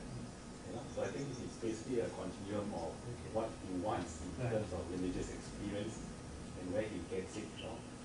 So he may be an insider in religion at the same time, an insider in Anglicanism, at the same time in Buddhism, and when he's in Buddhism, he's thinking about, so it's a matter of trans-religious belief and practice. Trans-religious belief. So he's inhabiting several religions at the same time. Yeah. Okay, quite possibly. I mean, that's one way. I mean, to look at it. I'm going back. I mean, to your point about sort of this sort of conversion. I mean, a lot of traditions, if you like, they will give quite a long run up before they let them convert. So I mean, particularly if you want to go into Orthodox Judaism, it takes years and you'll have to go through various sort of ritual, have lots and lots of teaching before you can sort of come in. So kind of at that stage, by the time you feel like the actual ritual takes place, possibly you'd already say, well, they're an insider because they've had so much kind of preparation to lead you into it. So kind of your point that just because somebody says it's your heart, you don't accept them as not accept them as a Muslim. You accept them as a Muslim, but not an insider. Yeah, unless he has been acquainted with Islam for so long, and then he convert. Right. Yeah. Okay. But as a tradition, I think came to evangelical Christianity. I mean, there it is like much more possible as an instantaneous sort of transmission. You have your sort of experience of Jesus, and wherever was your old life has now disappeared. You've become something new. Okay, so different kind of religions, I think, will conceptualize this differently. Some of them will say yes, you can't suddenly switch. Others ones will say to you, you can. Probably Paul Williams' video is not the best thing to see and then answer these, because what comes across in his videos is that, in this particular interview, that he seems very dismissive of, his past and of Buddhism. So I think he's not the best example to be taken when we're discussing about conversion, reconversion, inside and outside. Because unless and until we have a video where he is a Buddhist and he's talking about Buddhism and he has the same passion that he has for Catholicism today. There was one part of the video that I caught. On the surface, it may come across as very dismissive of Buddhism as a Catholic. But upon reflection, I thought a Buddhist would welcome what he said, and the point about whether one could find God in meditation compared to finding God in a mass, for example. He made that point. I mean, it appeared to be dismissive of Buddhism, but I think the little that I know about Buddhism, a Buddhist would welcome what he said. Yeah, I mean, the point is not to find God in meditation, right? The point is to still the mind, and that's it. Nothing beyond that. But I mean, that his statement came more that in meditation you cannot find God. Yeah. But he did not talk about that Buddhists through meditation are not trying to find God, because, for example, a lot of Hindu traditions, you will be getting closer to God through meditation. So the fact that he says that through meditation you can't find God, sure. but you find God in, from when you're attending a mass, you're immersed in that atmosphere. That's where you find God. That is where I find a dismissive attitude. It's not about whether, as a Buddhist, you're trying to find God or not, and whether he's saying that you're not. When you say dismissive of Buddhism, of meditation or Buddhism? Of Buddhism, but I don't know. He's just saying, it's a warm feeling. Yeah, it's a warm feeling. Like there's something about that, the language that he's using right from the beginning. I see. For example, the one sentence where it's like, where Christians now fellows, that all of a sudden he's finding this connect with the community, which is really weird, because for 20 years you've been a Buddhist, and in that video at least I cannot see as if he feels a connect with any other community the way he feels today with Catholicism. So that's why he's probably not the best example. Well, yes, no, you're certainly right. I mean, he's incredibly dismissive of Buddhism now, which is what I was going to come on to. Because I mean, as a Buddhist scholar, he clearly understands Buddhism incredibly well. He's a great interpreter of the Buddhist tradition. When he's speaking as a Catholic, you get a completely different representation. And I mean, he parodies, basically stereotypes Buddhism and says, this is just a load of rubbish and you better be off being a Catholic. So yes, I mean, if you pick that up from these little snippets, yes, I mean that's intentional. But also, I mean, of course, it's not a good example. I mean, obviously, if one person is leaving one tradition and going to another, I mean, sometimes they may still, feel very much in favour of their old tradition, just think, well, this one suits me better. But I mean, also, people do it because this one is wrong. I've now got, the truth in another one. So in that sense, he's also representative of, of quite a strong, trend in terms of conversion, of leaving something, behind completely because it has, been taken over by something else. On that particular point, we had a discussion about Christians converting to Muslims. I've heard views that Christians who convert, I mean, this is intellectual conversion. In other words, they are not just. I've heard views that after the conversion, they've kept the Christian tradition intact. I mean, nothing has changed. Perhaps one or two things on the point of theology has changed, Christology has changed, but it's very much still part of who they are, and they've lived, and they think it's fine, completely fine. I mean, the entire tradition. Yeah, like I said, I mean, it does vary a lot on particular people. I mean, and certainly they've asked if, converts, if, their religions led them up to another one, or it's just, completed. Yeah. In that aspect, so you get, I mean, it tends to be sort of kind of, very stark contrast. Either you see your other religion is very good and leading you up to this, or else you reject it completely. And there's not much, or doesn't tend to be too much kind of middle ground between them. Okay, and any thoughts on the other point about sort of Williams as a sort of a scholar, as an academic sort of here? Do you think him as a scholar of Buddhism changes before and after the conversion? He didn't come across as a scholar, at least in the two. I mean, he was completely. I mean, because the emotions were quite clear. I mean, scholar means to me, objectivity, but didn't come across as a scholar at all. No, and this is a Catholic devotion. I think there's a whole set of these videos on the web. It's done by an American organisation, and they're basically interviewing converts. So it's basically, it's his devotional stories to why he's now a Catholic rather than anything else. So if you want to know why, they've got Muslims and Presbyterians and Anglicans, basically anyone you can find who's converted to Catholicism, and generally doesn't like their old religion. I see. I said you can find them being interviewed by this YouTube channel.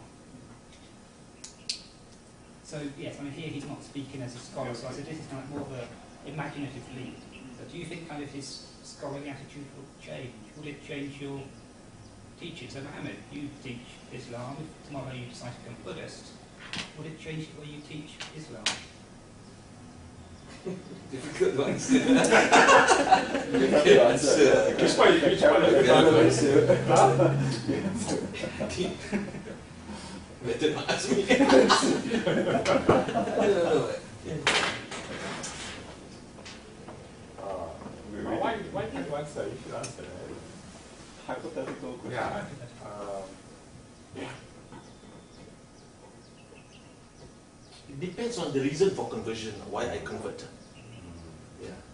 Then maybe I'm prejudiced, or I develop a negative perception of my past belief, or my past perception of certain concepts or issues in Islam. Yeah? And then I will change. If not, I think I will be the same.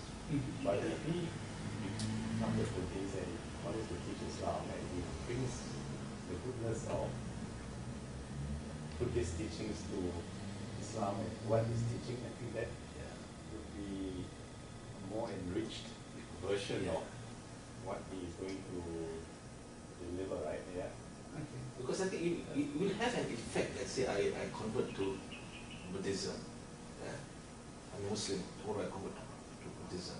Then I teach on Islam. And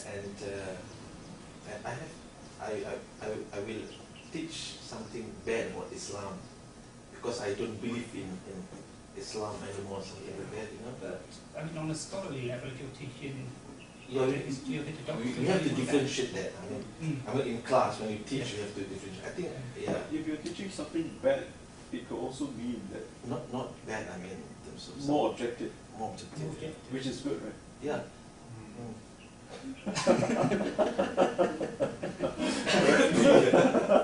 Maybe by him, Buddhist, he become a better. Which is not better. It's an outsider, right? You're more objective. you could try it for a few weeks. It's about murtad. You're on dangerous territory. It also depends how were you talking initially about methodological agnosticism? If that is, you just presenting the subject as it is, or the philosophical tradition as it is, probably there might not be a change. But if you know, if it's a very spiritual sort of approach to the religion, then well, it will have, I do believe that it will have an effect. You yourself have undergone some inner change. But is there this neutral objective as it is? Then we enter the murky waters of really when are we objective, how. I think that is an underlying problem with the academics, and that will be irrespective of religion. I think that, you know, if we talk, for example, something as basic as if we talk teaching that, okay, Islam is monotheistic. Well, if it's teaching like that, well, irrespective of which tradition you come from, you cannot deny that. So that it might not have an effect. But maybe if you're teaching on Hinduism, whether that is monotheistic, henotheistic, polytheistic, I mean, there's a lot of more interpretation there, so that might affect. I'll just skip on to the next slide, which is kind of a bit about how Williams is very biased. But it also mentions reflexivity, which is what we're discussing at the moment. And yeah, so did you want to come in? I think in line with what Akansha said about how an individual academician can conduct their classes, then are we looking at something that's a general trend or something that's very individual? What are we going for there? As in, so because when we say that, you know, and when an academician conducts class, probably he has got his own biases or his prejudice or desires and everything. So is it then more individualistic or something that's a bit more collectivistic that we are looking at? When we want to come to a conclusion. Yeah. Well, I said, don't necessarily want to come to a conclusion. I said it will vary. I mean, a lot, because everyone will have their own individual way of teaching. I mean, there's also kind of like a consensus about, you know, what is good or proper academic, you know, standards within this. So, I mean, if there's an individual and a collective sort of element to it, and not necessarily any clear answer. When do we then draw the line? Are there under conditions for it? That's the question. Where do we draw the line? Can I ask this point about methodological agnosticism? I wanted to ask a question from Ustaz Muhammad.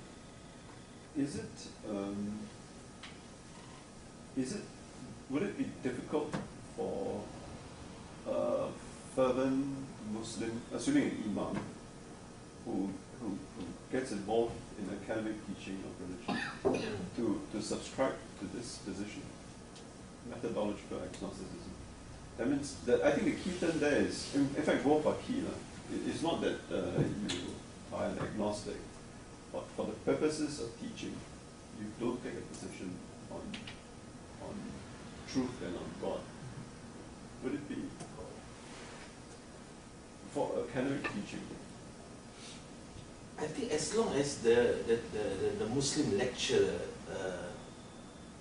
believe in the faith and does not abandon his own faith, I think that's fine. Would he be prepared to criticize elements of his own theology? For example, I mean, criticize elements of theology like for example, what are some of the criticisms? Could he teach Quranic criticism, for instance? Because I mean, you get the whole kind of sort of tradition that actually the Quran wasn't finished until, say, 300 or 400 years after Muhammad was alive. Yeah. So actually, you know, there were lots of different versions circulating. it depends on what the lecturer critiques about Islam or about the Quran. As long as it doesn't transcend the borders of Aqidah or faith, I think he can do that. I mean, for the academic purpose. So it's not the boundaries lah. The boundaries, what type is. I mean, he could raise questions that went beyond those boundaries. He could say, well, according to, you know, certain scholars, the Quran wasn't finished until... But he doesn't have to believe in those things, right? I mean, on a personal level, right? Yes. So you could say that, you know, there are some attempts you know, the Quran is not complete yet. There's some attempts to find some, you know, some more, you know, something like that. I mean, a lot of German scholars are into this at this point.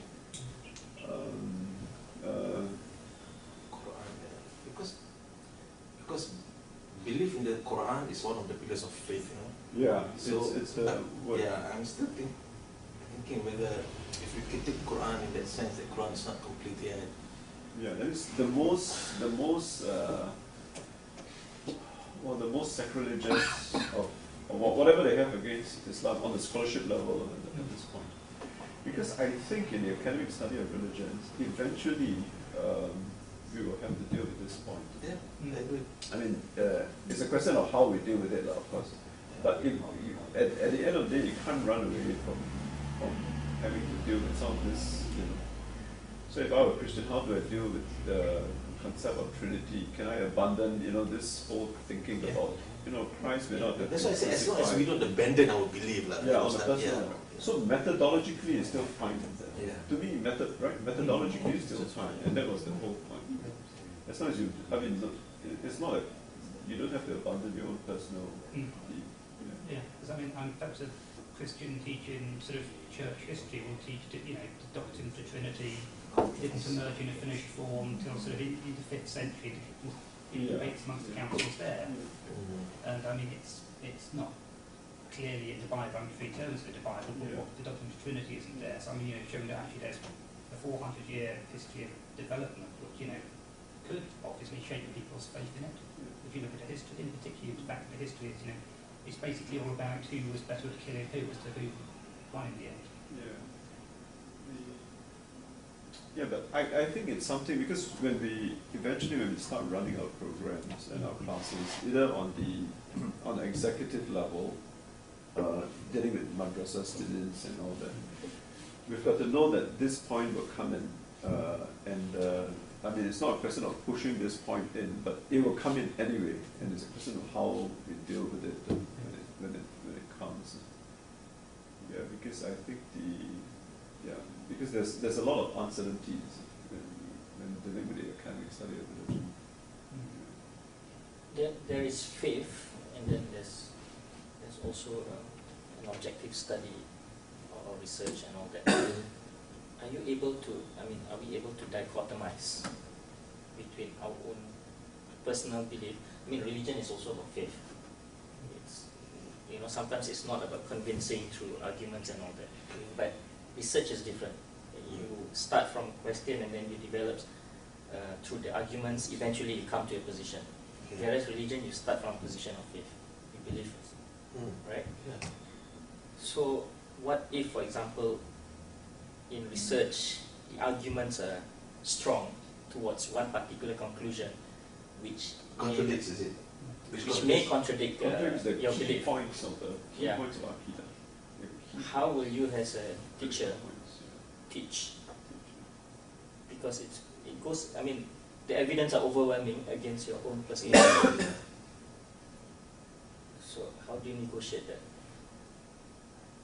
Because definitely you cannot caricature the argument just because you believe otherwise, and then you purposely present a lesser argument just so that it doesn't contradict your own faith. It's difficult for me to give a response unless you give an example of what kind of argument is better.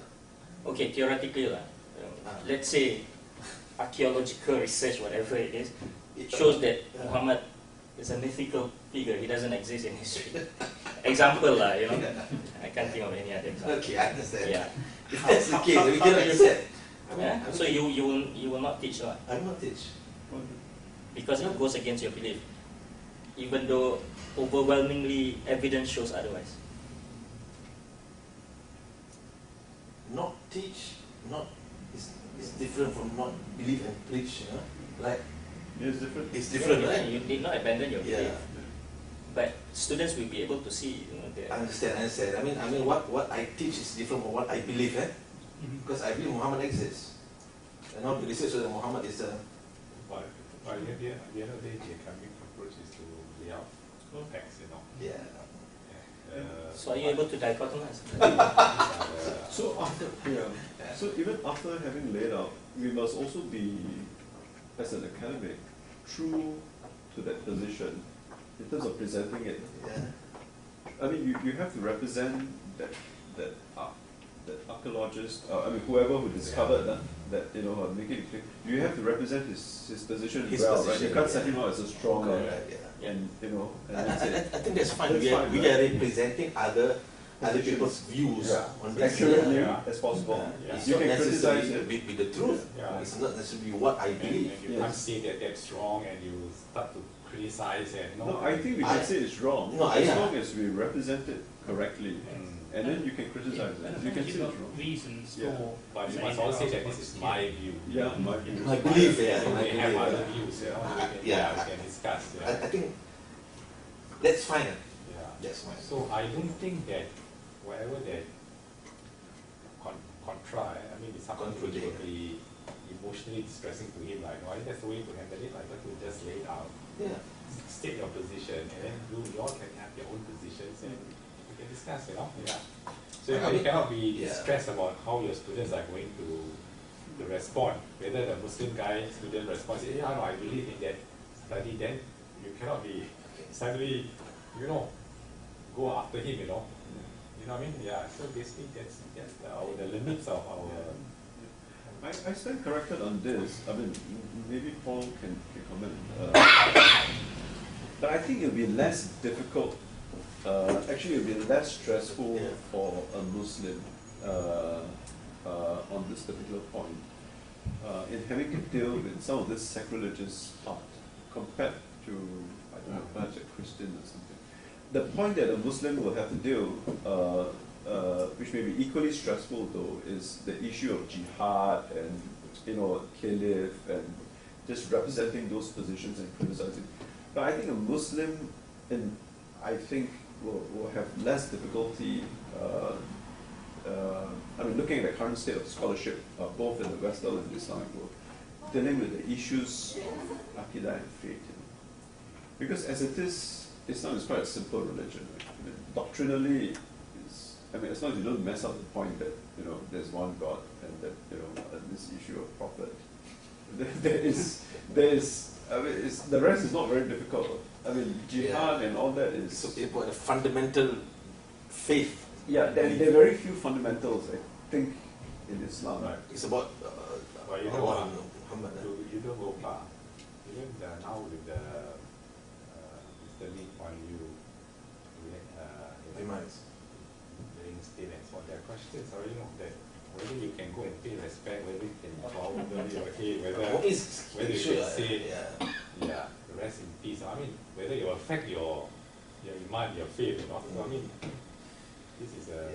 It's good that Moise, before Wednesday, issued the guidelines and the irshad for this. But then people ask me, I just forward that email. A three-page guidelines for Muslims to visit the wake of non-Muslims. But Imran, I think if you to, I mean, it varies because you're asking me. I think if you to ask another Ustad outside, maybe. So no, my original question to you is, what do you think of outside world? Outside Ustads? Yeah, because they will eventually be, I mean, we will have to deal with this issue. I don't think we will deal much with the key doctrinal issues, but we'll deal with the issue of jihad and Islamic State and all, which may be, I don't know, in the minds of people, like even hudud, for example, right? It's so sacrosanct. Malaysia says you don't talk about it. You know, this is beyond, you can't debate these things. You know. I don't know, maybe the other Ustads outside, they might not see this kind of perspective. They might not have this kind of exposure environment, this academic perspective, and they might develop a different position from what I am. Yeah, but I mean that's simple because we are employing them as a professor and not as an ustaz, right? So his job is to teach according to academic rigor. I mean, that's clear, right? And if they come in as students, you have to present an academic position to them. You can't soften it because this, you know, may, you know, you've got to do it reasonably sensitive. You can't say this is what upsets me, so don't teach it. But you have to find a way to teach it. You know. But it's a real issue. I think the issue is not just in the religious teacher circle. I mean, in Malaysia, for instance, you don't find a single department of philosophy because they feel that reason has to subsume the regulation. Yeah, that's why I developed the two modules different from all these issues. Eventually I got to teach about these issues as well as it. Yeah, I think because issues that will not be, like I mean, making a point, there are some issues that are previously not so sacred and sacrosanct, but now is already become sacred and sacrosanct.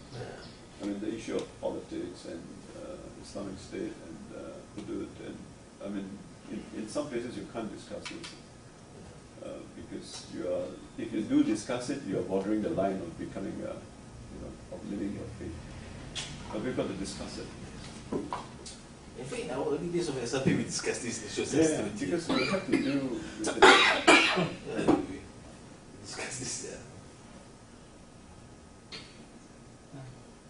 Okay, I think we've had quite a good discussion around all of that. There is technically one more case study to look at. But before we do that, we definitely need to take a break anyway. Do you all feel you've got time and ability to carry on for, say, another half an hour or so if we take a break? Yes? Okay. 5 minutes break. Yes, let's take 5 minutes break. Yes.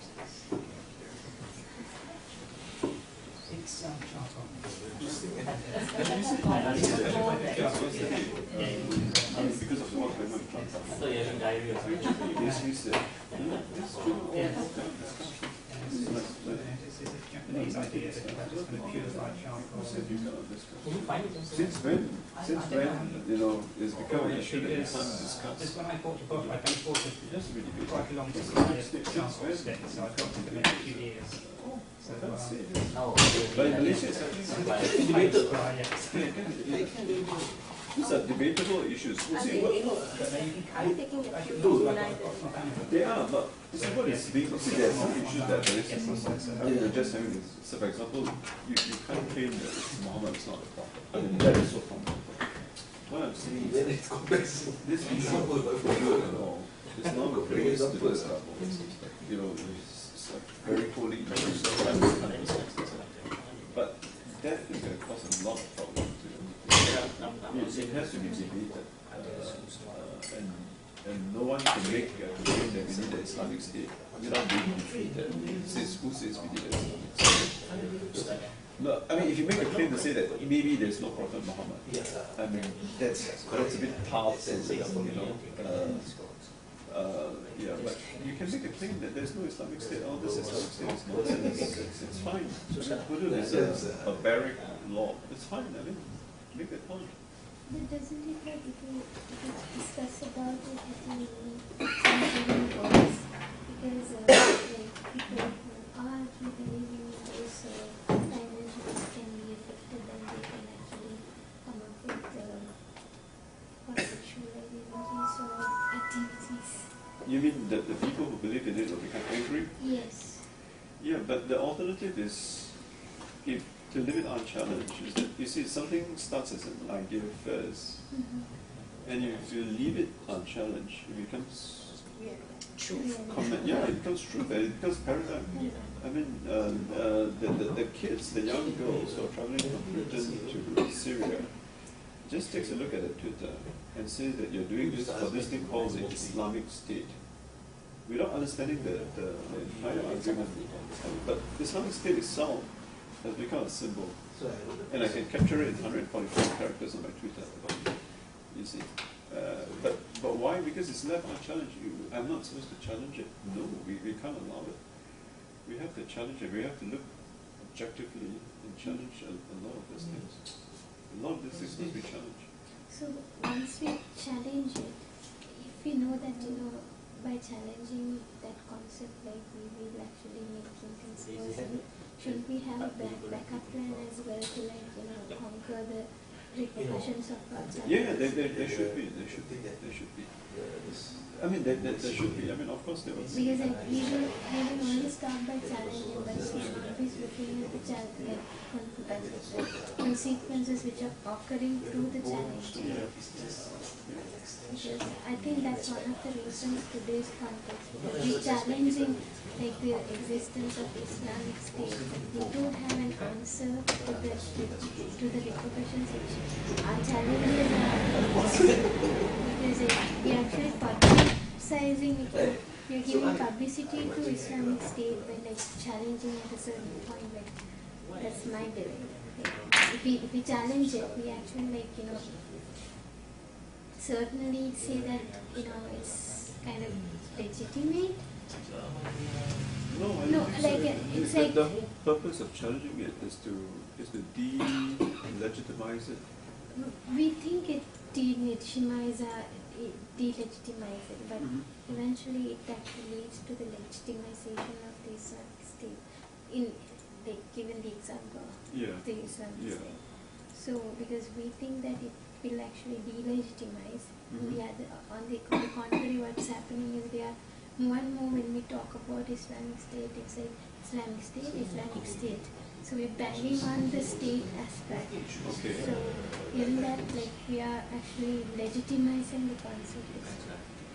So if we are actually doing, I know where you're getting it, but I don't want this. I know sometimes when you talk about something, you give it prominence, you generate more discussion, and I suppose for certain issues you don't discuss because they're not big enough, so it doesn't deserve us debating and giving attention. But for an issue like this, it is already so big and it's already there, staring in your face. If you don't challenge it, and you're just letting them say that this is what it should be, we should have the Islamic State. No, what I'm saying is, if you're challenging it, like, but through that challenge, like, if you feel that we're legitimizing it, we should actually, like, have pathways, like, our challenge should actually take the pathways of, like, probably we can talk, like, not Islamic State, but Islamic or something like that, which does not actually mean it's a state.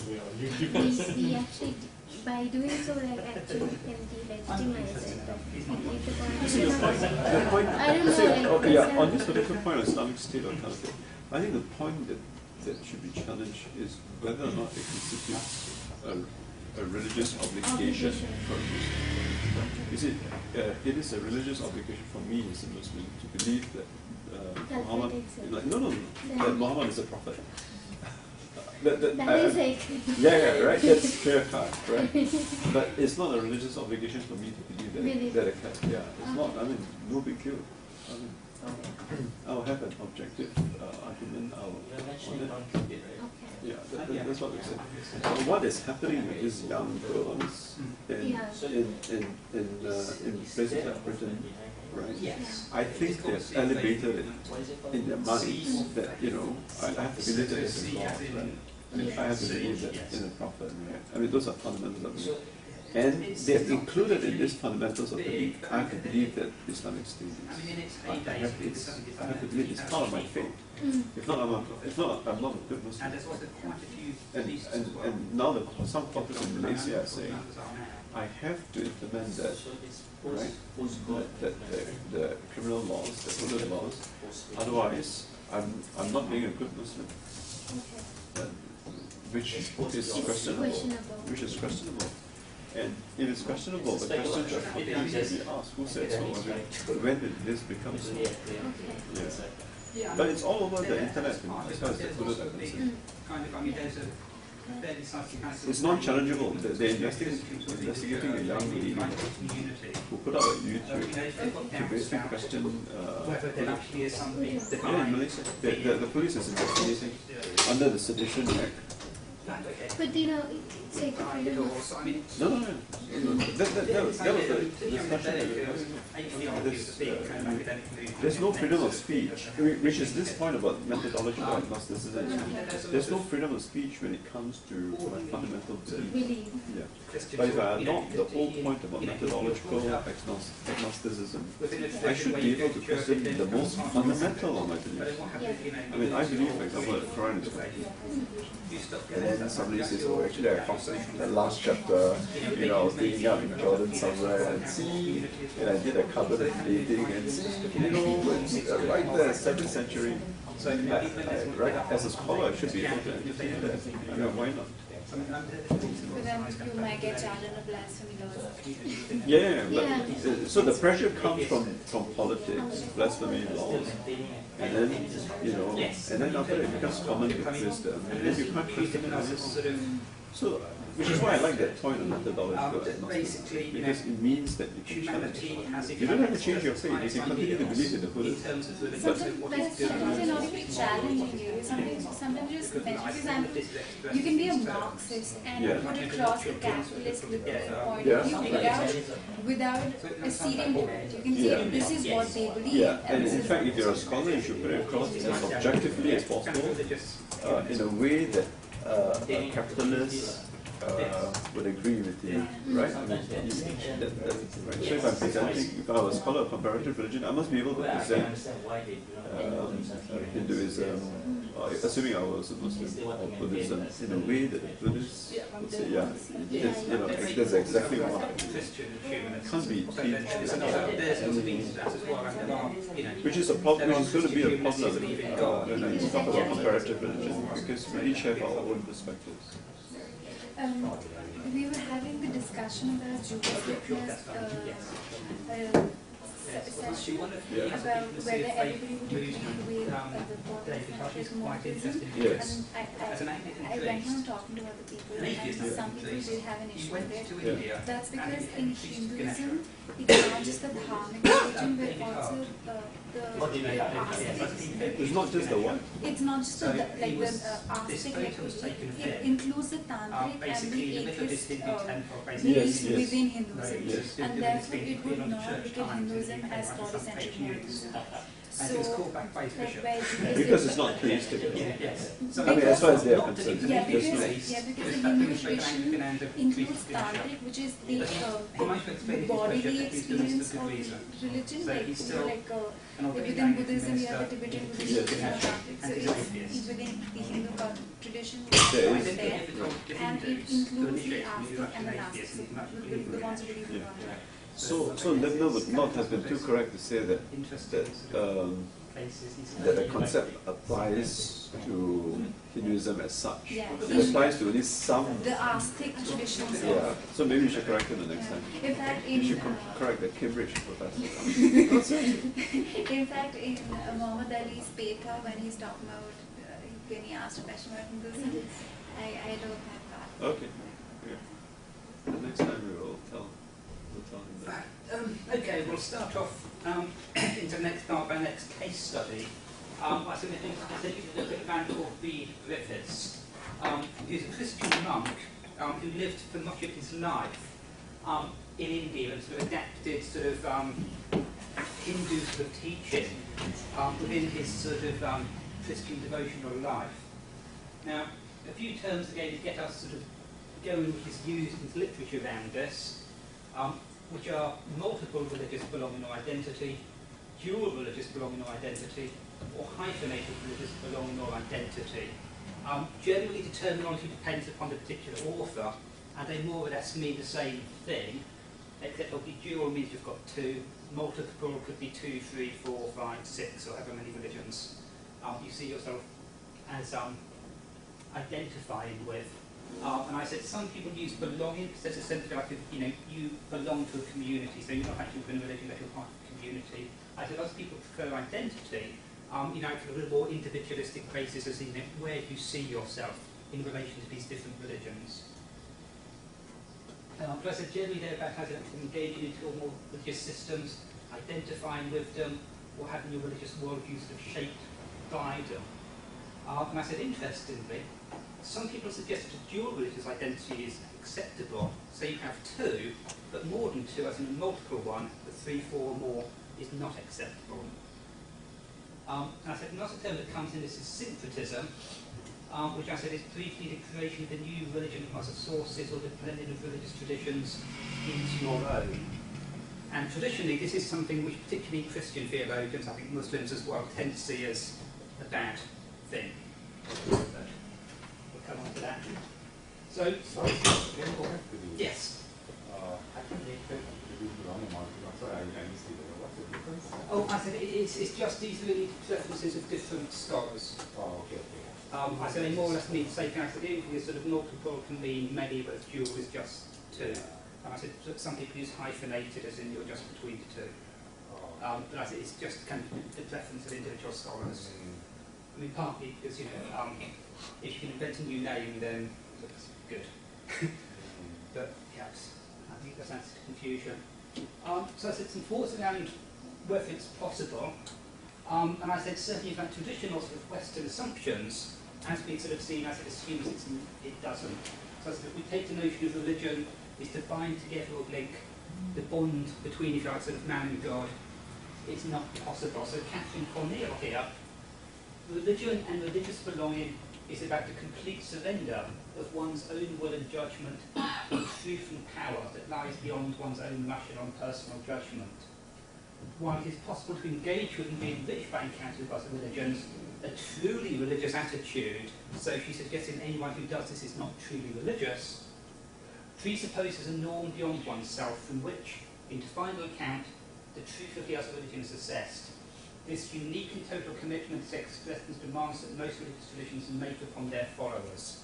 So Cornell suggests it's not possible to belong to two religions because the proper religious attitude is to completely submit yourself to the authority of a tradition, and that means that any other religion is always interpreted like through the lens of that. Another kind of sort of analysis around this from Professor Paul Griffiths, another sort of American theologian. It seems reasonable to say that Greek Orthodoxy and Tibetan Buddhism are different religions just because it is performatively impossible to belong to both at once, as in you can't do all the stuff that each one demands of them. In much the same way it is performatively impossible simultaneously to be a sumo wrestler and a balance beam gymnast, or natively to live in a house of English and a house of Japanese. So, just as you may have one sort of native language or you can do one sort of particular tradition, so he suggests this is possible. Other scholars, however, find this slightly doubtful. And a quote here from Paul Nitter. To the insistence that you can't speak two different religious languages, many people have responded, but I think I'm doing it, and it seems to work.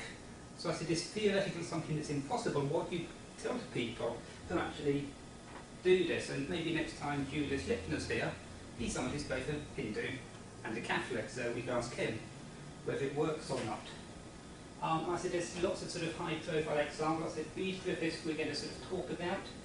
A man called Avishtikananda, Henry Lassalle is his name. He took this as a Hindu name. I said again, like B. Griffiths, he's a Christian monk who went and lived in India, and he followed sort of Hindu Advaitic sort of forms of meditation as part of his Christian practice.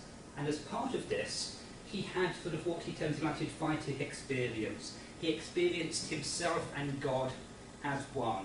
No differentiation between the human and the divine. And of course, this is problematic for a Christian because there's always a difference. But then, of course, he had to live with this tension as a Christian who believed that God and man were separate, but someone who had experienced, if you like, the Advaitic union of God and man as part of his life. So, something I said he had to balance. Aloysius Pierce is another example. He's a Catholic priest in Sri Lanka who again sort of lived through both sort of Christian and sort of Buddhism. Michael Rodrigo, again, a Christian Buddhist dual belonger. Thomas Merton is a famous sort of example, always remained a Christian monk, but incredibly sort of heavily influenced by his meetings with various religious other people.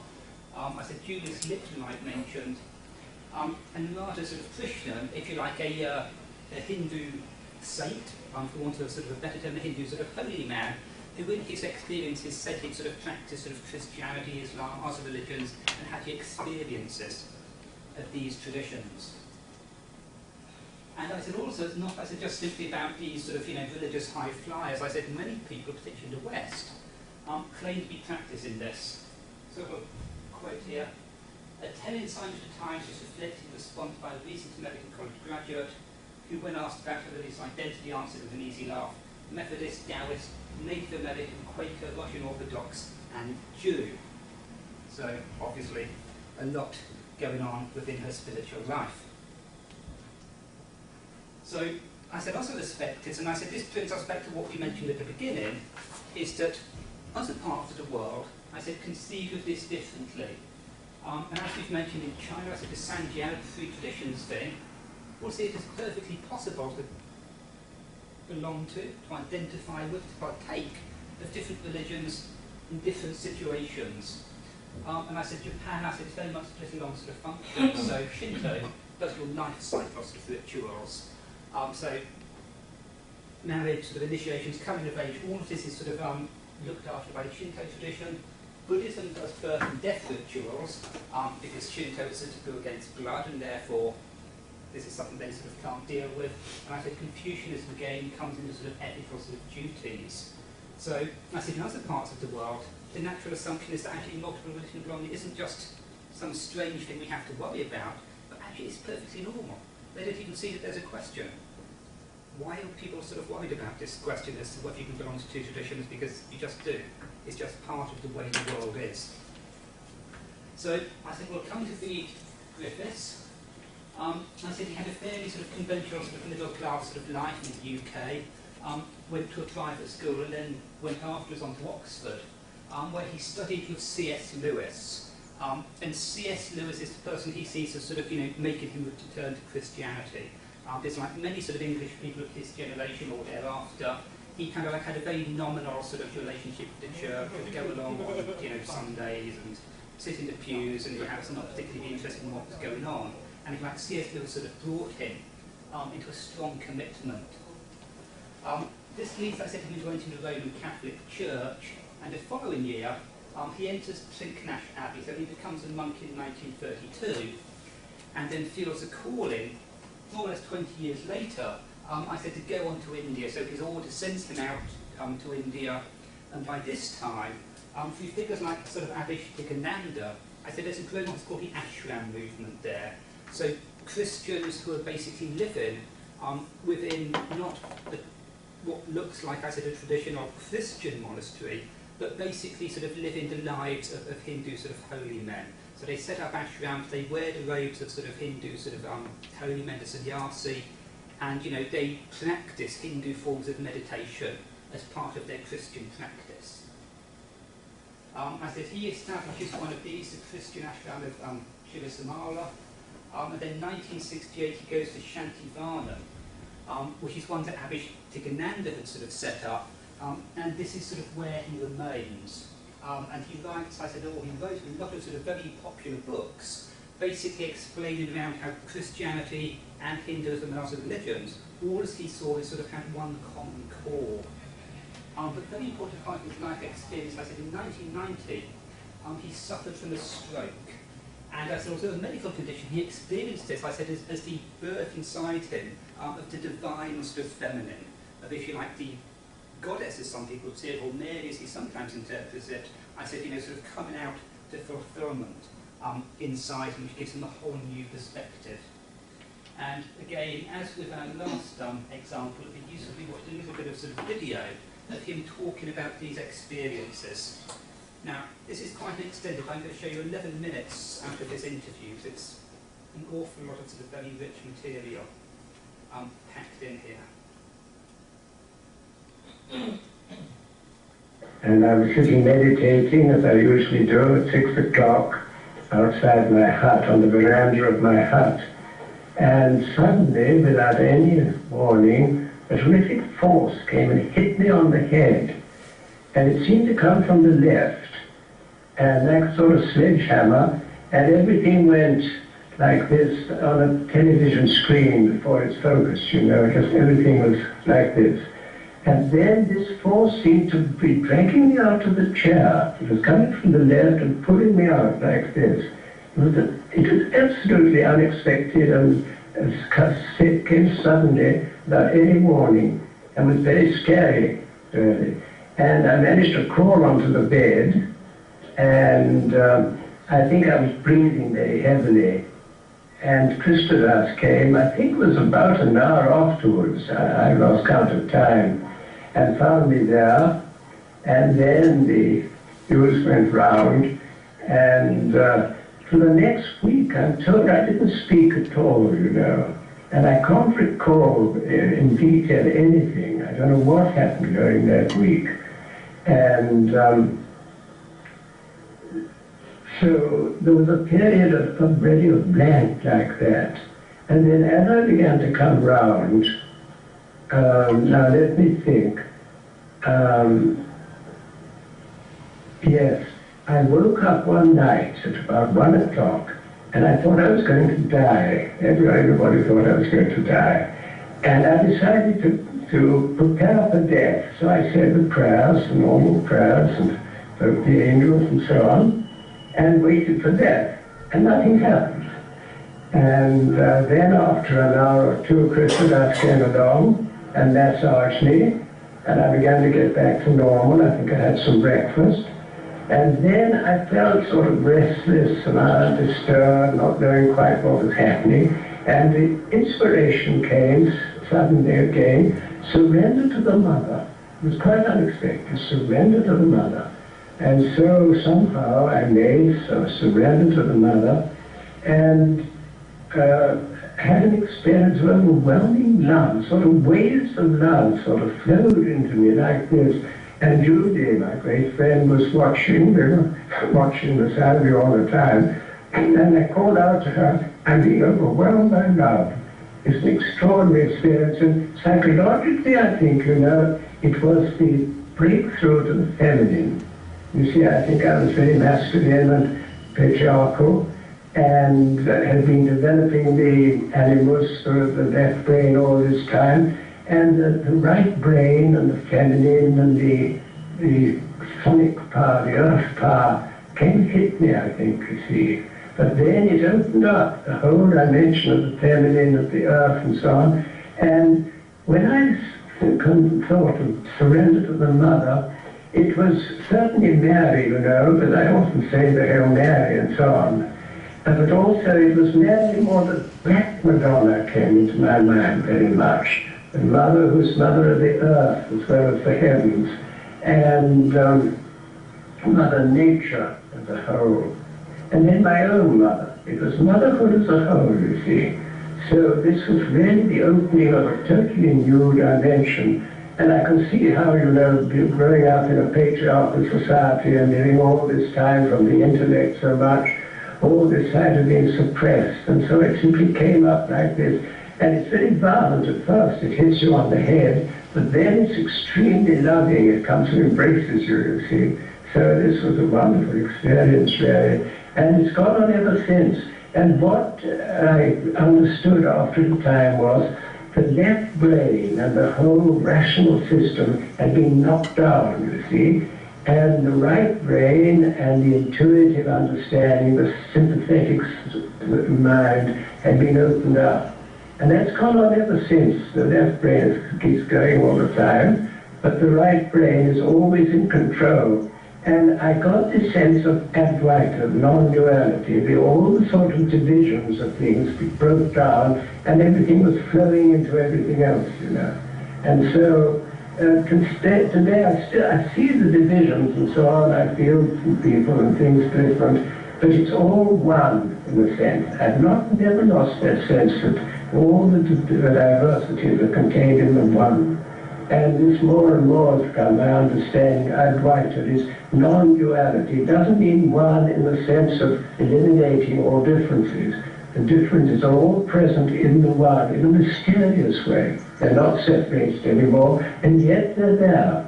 And to me, it's extremely important that when we go to a deeper level of consciousness, we should not lose the diversity of things and the individuality, you see. But on the contrary, the diversity, the multiplicity is taken up into the unity.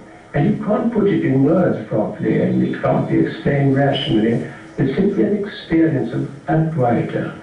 And the more you read in the Hindu or the Buddhist or the Taoist, all the Christian mystics, you realize that this non-duality has been the great discovery beyond the rational mind, with all its dualities, good and evil, and light and darkness, and black and white, conscious, unconscious, male and female, all these divisions are there, but they're contained in a unity. That is the thing.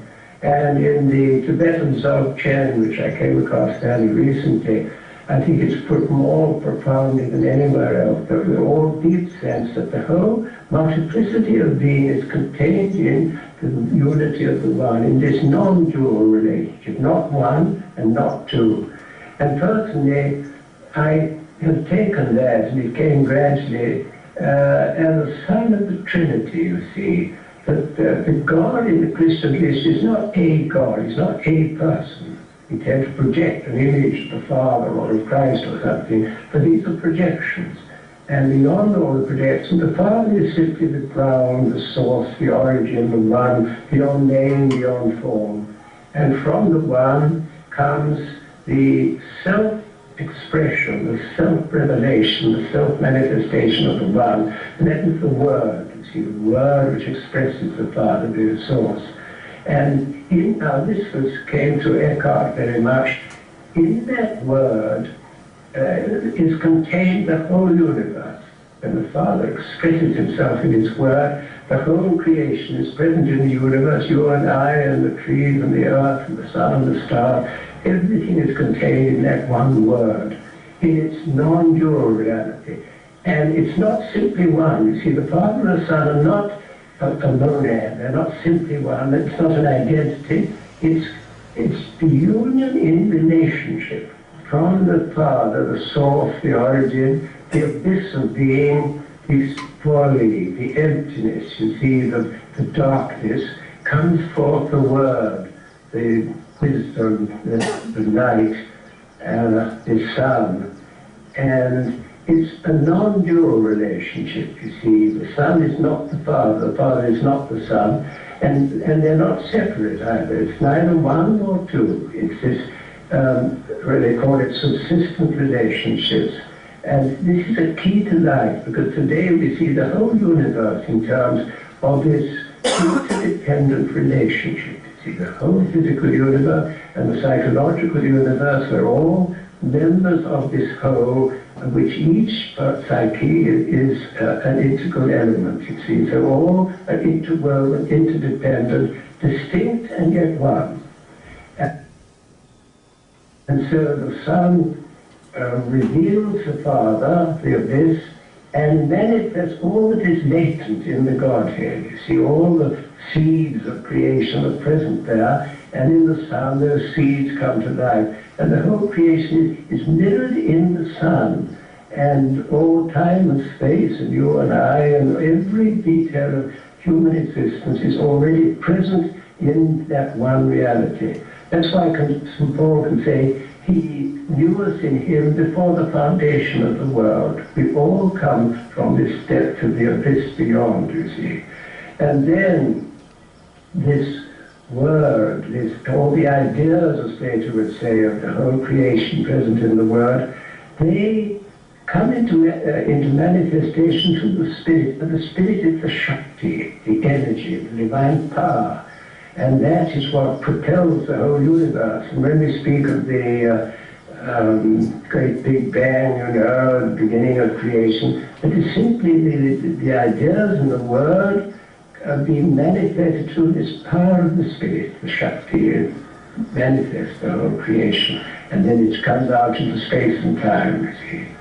So I see, as I say, the Trinity as a key to understanding. And interestingly, our founder, Father Moshenar, you see, once said, our aim is Advaita and the Trinity, non-duality and the Trinity.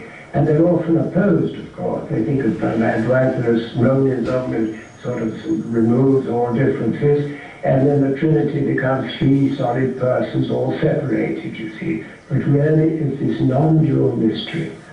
So that was actually as emerged from all this experience. And then I think simply, from that time, I've gone on reflecting over it, and the experience continues in a way. I never feel separated from the earth or the trees or people or whatever. It's all one. And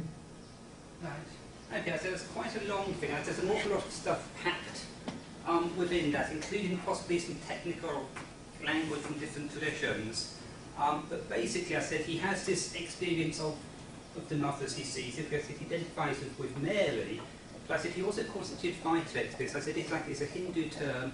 This is sort of non-dualism. I said that, the divine and the human are one and the same. So his experience of Mary is also this experience of Hinduism. And again, as he goes on to practice, he's talking about the abyss, the emptiness. Again, he's sort of using sort of Buddhist terminology, that God is Shunyata, God is sort of Buddhist emptiness. So again, this is helping him to explain all of this stuff. And so his idea around the Trinity is Advaita, Shunyata, and also the idea of the spirit, this term Shakti, which again, not a sort of Hindu term, it is the goddess. The power of the goddess, the feminine sort of power of the divine, is, if you like, the Holy Spirit. So it is also the Christian interpretation, as he says, the Trinity is this kind of this big overarching sort of concept, but within the terms of Advaita and Shunyata and Shakti, I said, as his sort of explanation for this. So, bringing us back to insiders and outsiders, I said in relation to this. Also, I said, Griffiths doesn't necessarily let him call himself a Hindu sort of Christian. I said he still identifies as a Christian, but one, if you like, informed through sort of religious traditions. So I said, sort of, what does this sort of, do it here? What kind of insight the perspectives do we get? And if you like, does multiple and dual religious belongings sort of, affect the way we think about these? So of course, as we spoke about sort of Williams, and as a convert, can you be both? But what about as if people who consciously live within two or more religious worlds? Are they insiders to each, to both, to neither? Has he created something new that's not Christianity or Hinduism? There's a line to be drawn between approaching religion from an esoteric standpoint and an exoteric standpoint.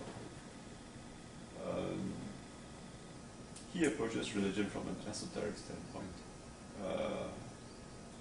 which then may not be difficult, I think, to be able to live within two religious traditions.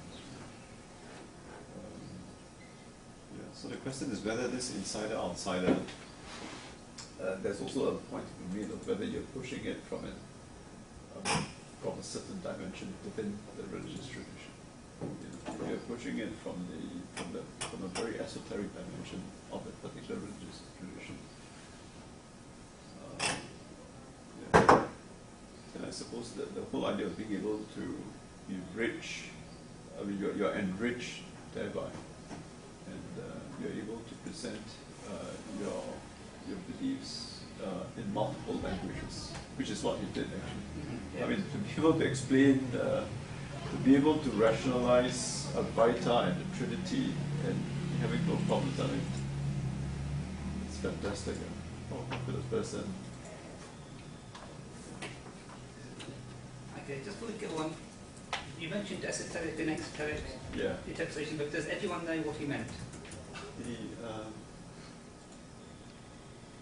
esoteric basically is the more inner dimension of religion, and exoteric. So inner dimension of religion, I think, is more reflective. The kind of very experiential dimension of religion that he portrayed.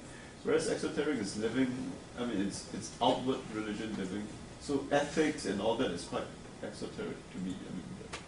Politics and whatever is quite exoteric. Whereas esoteric is exactly what he did. He came across as a very esoteric person. So the esoteric, sort of like the inner experiential, mystical, spiritual, and exoteric. So pure speculations, doctrines, which may not be compatible. But of course, here he's making them compatible. He's taking doctrines to match up. To be able to say Trinity and Advaita together. The Muslim mystic Al-Hallaj got into trouble with this specific point. He was a mystic, so approaching religion from an esoteric dimension. And but he was sentenced to death subsequently on this particular point about being able, this whole point about being one with everything, and the one with everything, you know, and then he went around pronouncing that, you know, I'm reality, I'm truth, another haq. And he was sentenced to death for that, because the ultimate truth and reality for Muslims is God. So he basically said that he was God. Yeah, another haq. And he was sentenced. I mean, it's a famous story in on this problem between approaching things from an esoteric and exoteric dimension. Yeah. So maybe what Bede's purpose was attacked for this by many Catholics, but he remained, I said, within his religious order. He was defended by the bishops in India from everything he said. So this is, you know, he remained like a fully paid up Orthodox member of the Catholic tradition. So I said he's still very clearly a Christian inside of it. Many Muslims, I think, say that he was no longer a Muslim when he said that. Yeah. So, you have breached, I mean, so this particular, you have already breached the boundaries of, but you look at it from an esoteric dimension, no big deal. Any thoughts? Do you think multiple religious belonging is possible? And if so, what does this say about our inside and outside discussion? And if you like, all I said academic discussions assume it's not possible, or tend to assume it's not possible.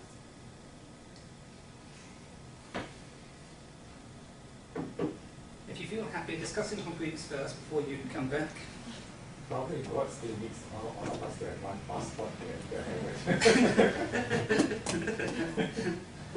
Okay. Do we all need to be Muslims first?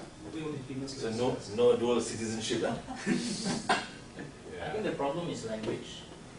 Language has its limitations, and when you want to describe experience in connection to the divine, then language is limited. And in his case, I think this is where his connections with other traditions give him that language to express what he exactly feels. I mean, if God is universal, then he should not be bound by language. How you need one to anchor yourself, you know, but that does not mean that you cannot augment, you know, your central fluid with other fluids. Yeah. What if you've got two central fluids? You don't know which one I have. If it was was a Christian first and foremost, but there must be like Paul Nitter, who's become a Buddhist Christian, or so he's, you know, as a Catholic. He now says, you know, he needs both of them, neither can take biology. Paul Nitter will think that, well, you know, it's not sleeping around or praying around with other religions. Although I'm a Buddhist, this makes me a better Christian. But every night I will go back to Jesus, you know. So which means that that is his necessary start point. But he needs Buddhism to make him understand Christianity better. The whole idea of duality, we have problems with that from a Christian perspective. But Buddhism makes them understand better the non-dualistic perspective, the whole idea of unity much better as a Christian. Similarly, I think he also went through this, and you know, he thought that Hinduism, and he thought Hinduism made him understand Trinity within monotheism much better, much easier. Yeah. So I thought the anchor is still one. Presently, that we don't, you know, go beyond, you know. But still, but there's a key question: how do you identify yourself? A point of contention between Muslims and Christians, a key point of contention is this whole notion of Trinity. I mean, quite clearly, right? But I think his explanation of Trinity opens up a new dimension, I think, for Muslims to be able to appreciate the concept of Trinity without I mean, without upsetting your own beliefs, you know, about being a very strict monotheism, monotheistic, because he was assisted by his experience of Advaita, and somehow he was able to explain Trinity. So personally, as a Muslim, I would accept Trinity based on his explanation. I mean, I've got no problems with accepting the doctrine of Trinity. Fantastic. Even Muslim philosophers also have, some of them have no problem. They have explained about the whole concept of Trinity. Trinity. Then he's still one, you know. Yeah, some scholars. So Al-Arabi, you remember Professor Abdullah Said's lecture, no? He gave a very nice, beautiful poem by Al-Arabi, about the whole idea of Trinity, and it means still one. It's different callings, different names calling the same God. Yeah. So on a very seemingly contentious point on, say, the doctrine of Trinity, in this particular case, between Muslims and Christians, actually there's no need to do away with this doctrine in order for me to have a very close attachment to a Christian on a theological level. I mean, there's no need for a Christian to give up his doctrine of Trinity. Because based on his explanation, I totally appreciate what the doctrine is all about. And the good thing is, his explanation again was informed by Hinduism. I mean, the doctrine of Advaita. So that makes it, I mean, it's richer. I mean, I don't know whether without the experience of Hinduism, he could have come up with this articulation of the doctrine of Trinity, which is useful for a Muslim like me. Okay, well, so the fact that he is found, as by his bishops, to be expanding an orthodox Christian point of view, I mean, as it potentially, yes, I mean, what he's saying is not going against the tradition as such. I mean, it's not, right? Yes. Yeah, that's wonderful. Yeah, but I'm just going to perhaps a sort of question here. I said, of course, a lot of people have been speaking about that sort of, it's often a Christian Hindu, Christian Buddhist. Do you think that's easy? Would a Christian Muslim or Christian Jewish identity be possible? I think it's possible, but there's a lot of historical and political baggage which makes it impossible. If just on the basis of theology and doctrines, I think, because they're actually very similar, but because of what's been happening in the world right now, I think that's the problem. Okay, but I mean, there are also contestations in other places. I mean, in places like sort of Sri Lanka, I mean, there's been 500 years of enmity between Christians and Buddhists there. I mean, there are people who will practice Christian Buddhism there, despite the fact that, Buddhists often insist you can't be Christian, and many Christians say you can't be Buddhist. So, yes, I mean, it certainly makes it more difficult, but yes, maybe not impossible in those terms. No, we don't hear this from Christian Muslim. Christian, no. Muslim Christian, I mean, of Muslim Christians. It's a kind of no-go, no?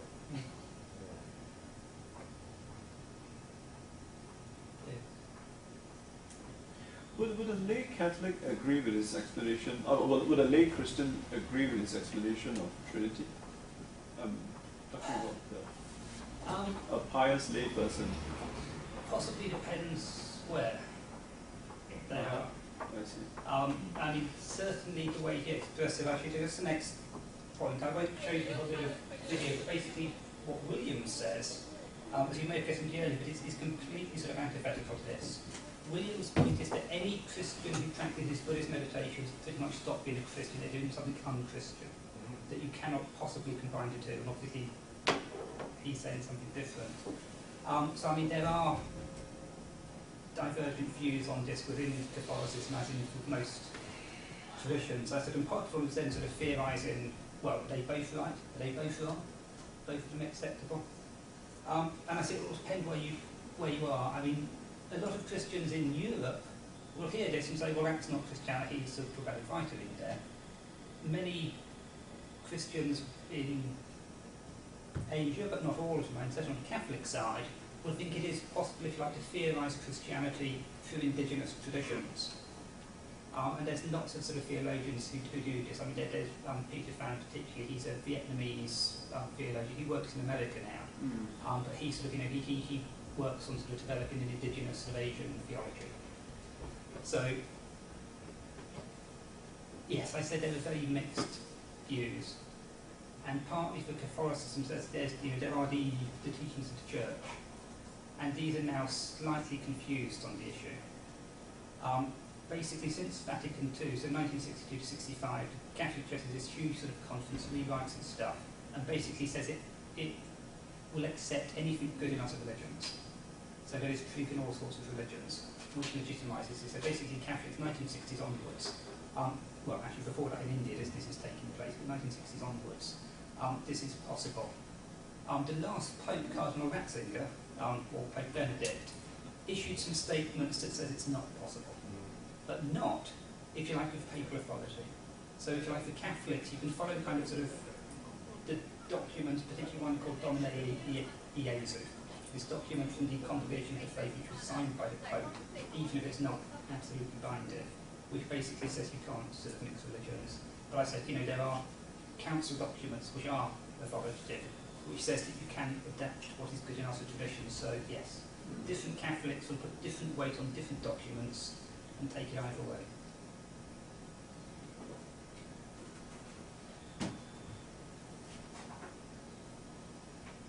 Okay, just to move on, finish us off, a little picture here. This was sent to me by Julie the other day, which she found on Facebook, and a little comment that was off there, and somewhere between Julie's and the jar can decided to grow a trunk. Now, I don't know where this picture comes from exactly, but just looking at this, do you think this is a Hindu picture or a Christian image?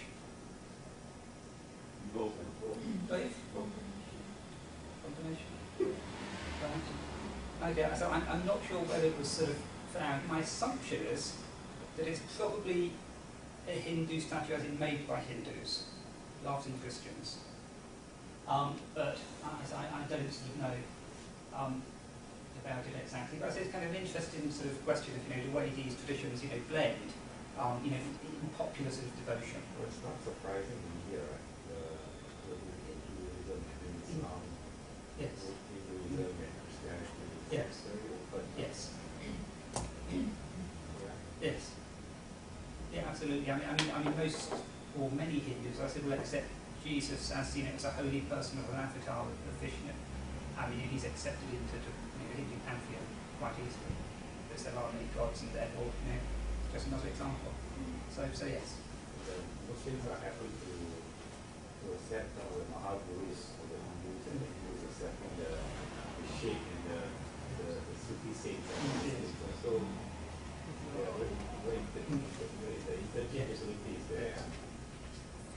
I was in Krama State, the impression that I get is the same thing.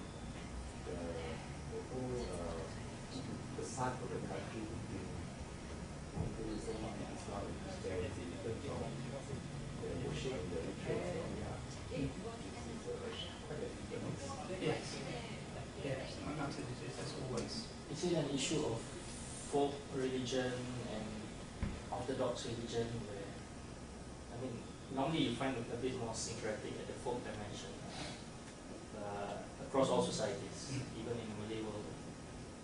But orthodoxy is often defined by control of interpretation by a certain class of authority, and therefore there is a need to define the in-group and the out-group, because that's where assertion of authority comes in.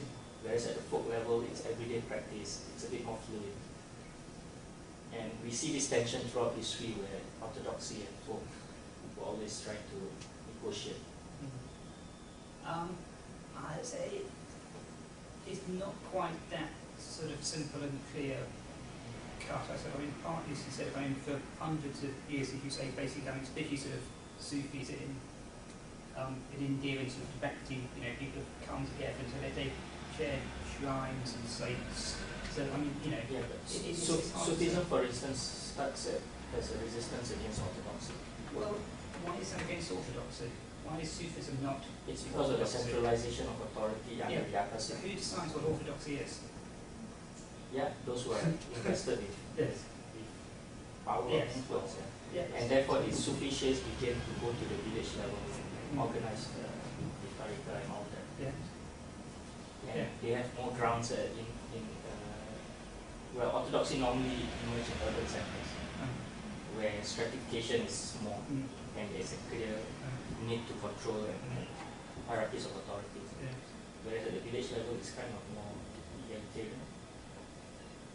Yeah. In terms It's of practices. sort of possible. Again, I mean, it comes down to the point of who is society. I mean, possibly if there are more of these Muslims within the countryside than there are in the town, which is possible demographically, then presumably they are the normative ones, orthodox, and the other ones are the ones who are not fitting with what is normal there. So, I mean, and so has the number of sort of, teachers, if you like, sort of sheikhs who are seen as sort of very significant. I mean, there are strong grounds for saying, that this is well established, at least within, Sufism, which, if you're a Sufi, that is orthodox normative. And again, I mean, it will depend at the amongst sort of Christian denominations as well. So again, that's, if you go to somewhere like sort of Fikri's ashram, and again, this is a Christian monastery. So I mean, this is part of, if you like, of the orthodox normative established tradition. I mean, the gateway has got a picture of the Trinity, but it's basically in the form of Shiva, Vishnu, and Brahma as the Trimurti, the Hindu sort of Trinity. So I mean, if you miss the cross that happens to be above it, it will just look exactly like a Hindu temple. You won't sort of see the difference between them. So again, you get that blend in there. And I said this is fully orthodox. I said in terms of Catholicism trying to sort of enculturate itself into tradition. So I mean, partly I would say there are problems with saying that it's between orthodoxy and sort of tradition, because the two blend over. I mean, also at the folk level, I mean, the popular level, actually, there's a lot of Christian converts in India, from Dalits, the untouchable lower classes. They're the ones who are most opposed to this kind of like enculturation and blending of traditional Hinduism with Christianity. So you could almost say it's actually it's folk Catholicism, which is most orthodox and traditional and wants to resist this syncretism, whereas kind of like more ecclesial centres. I mean, certainly the Catholic seminaries in India, they've been pushing this for years. They want to see sort of an indigenous form of Christianity. They've been pushing, if you like, Christianity in Indian sort of garb. So so that kind of distinction that syncretism happens at completely breaks down here. It's the lower levels resisted it, and the higher levels said, you should become more like Hindus. And the lower levels said, no, you don't want to be like Hindus, we left the Hindus, please. So, but that could be the dynamics of missionaries and all that. Right? Yes. I mean, the lower level feels they need to maintain a certain authenticity, yes, especially when white colonials and missionaries came.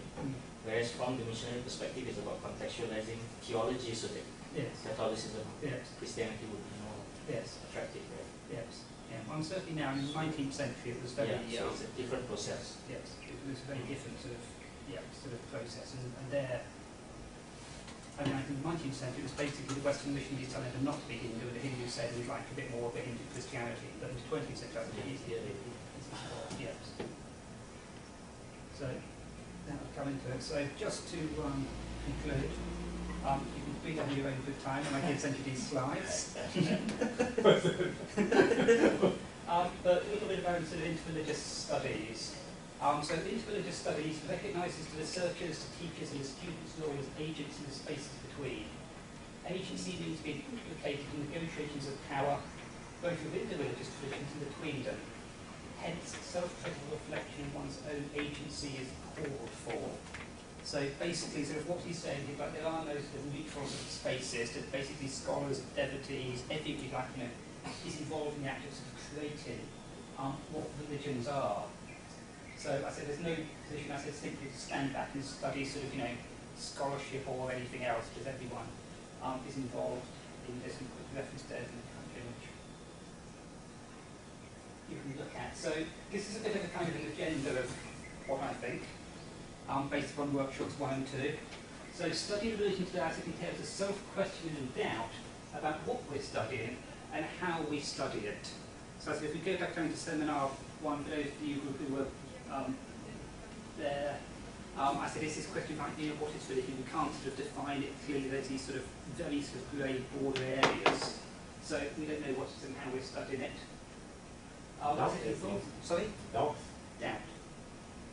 You question your own. Yes, you're questioning yourself, what you're doing all the time. Faith and your own convictions. Well, not your own faith and your own conviction. I mean, that might be part of it. But this is a scholarly process. So this is about, you know, the scholarly study. So as a scholar, you're kind of, you know, saying, you know, I've got this way of looking at religion, but I don't know that's the right way. Yeah, you're always questioning your methodologies. I mean, I think good scholarship normally leads you to question your own faith in various ways as well. You know, it may strengthen that faith after you've questioned it, or it may lead you to change it, but that's a separate question. I said it involves recognition of all concentration and manufacture of religion, so scholars like not simply study and report back. I said it doesn't mean we have no methods or total uncertainty about the subject area. So as I mentioned, some people say we just go to the term religion altogether, and you know, we're just part of cultural studies and there's no religious studies altogether, which I think is just too extreme. So I said instead we must continually reflexive, and I said the recognition that insight and outside space are all part of sort of the picture, data, like not one of them doesn't give us, you know, a truer reflection, but depending on what we're looking for, both might be useful. I said also we're part of a history of interpretation, so I said what we're looking at, the questions we ask, will tell us about our own concerns. So going back today, that's like, you know, to see sort of, you know, part here, that, you know, that in part whatever we're looking at today is going to reflect what, you know, what our interests are. So in the 19th century, everyone was interested in texts. Late 20th century, ritual comes up as the big question everyone's asking in religious studies, and again, we're going to have our own questions. So some questions to sort of, you know, end up with. I said first, you need to be religious to understand religion. So could an atheist equally well study this, or is there something there that they will sort of never get to? I said also, talking about reflexivity, and I said moccasin walking. This I said is a term sort of brought up by Ninian Smart, that you should never judge somebody else till you've walked a mile in that person's sort of moccasins, as in until you've tried to inhabit, if you like, in a religious world, or sort of, you know, follow them in some way. You can never, if you like, become sort of objective. So if like it's by becoming subjective, you become objective. So you have to sort of walk the other person's ideas first. And I said also about scholarship and the study of the scholar. So I said, do you think you need to examine yourself before you look at religion?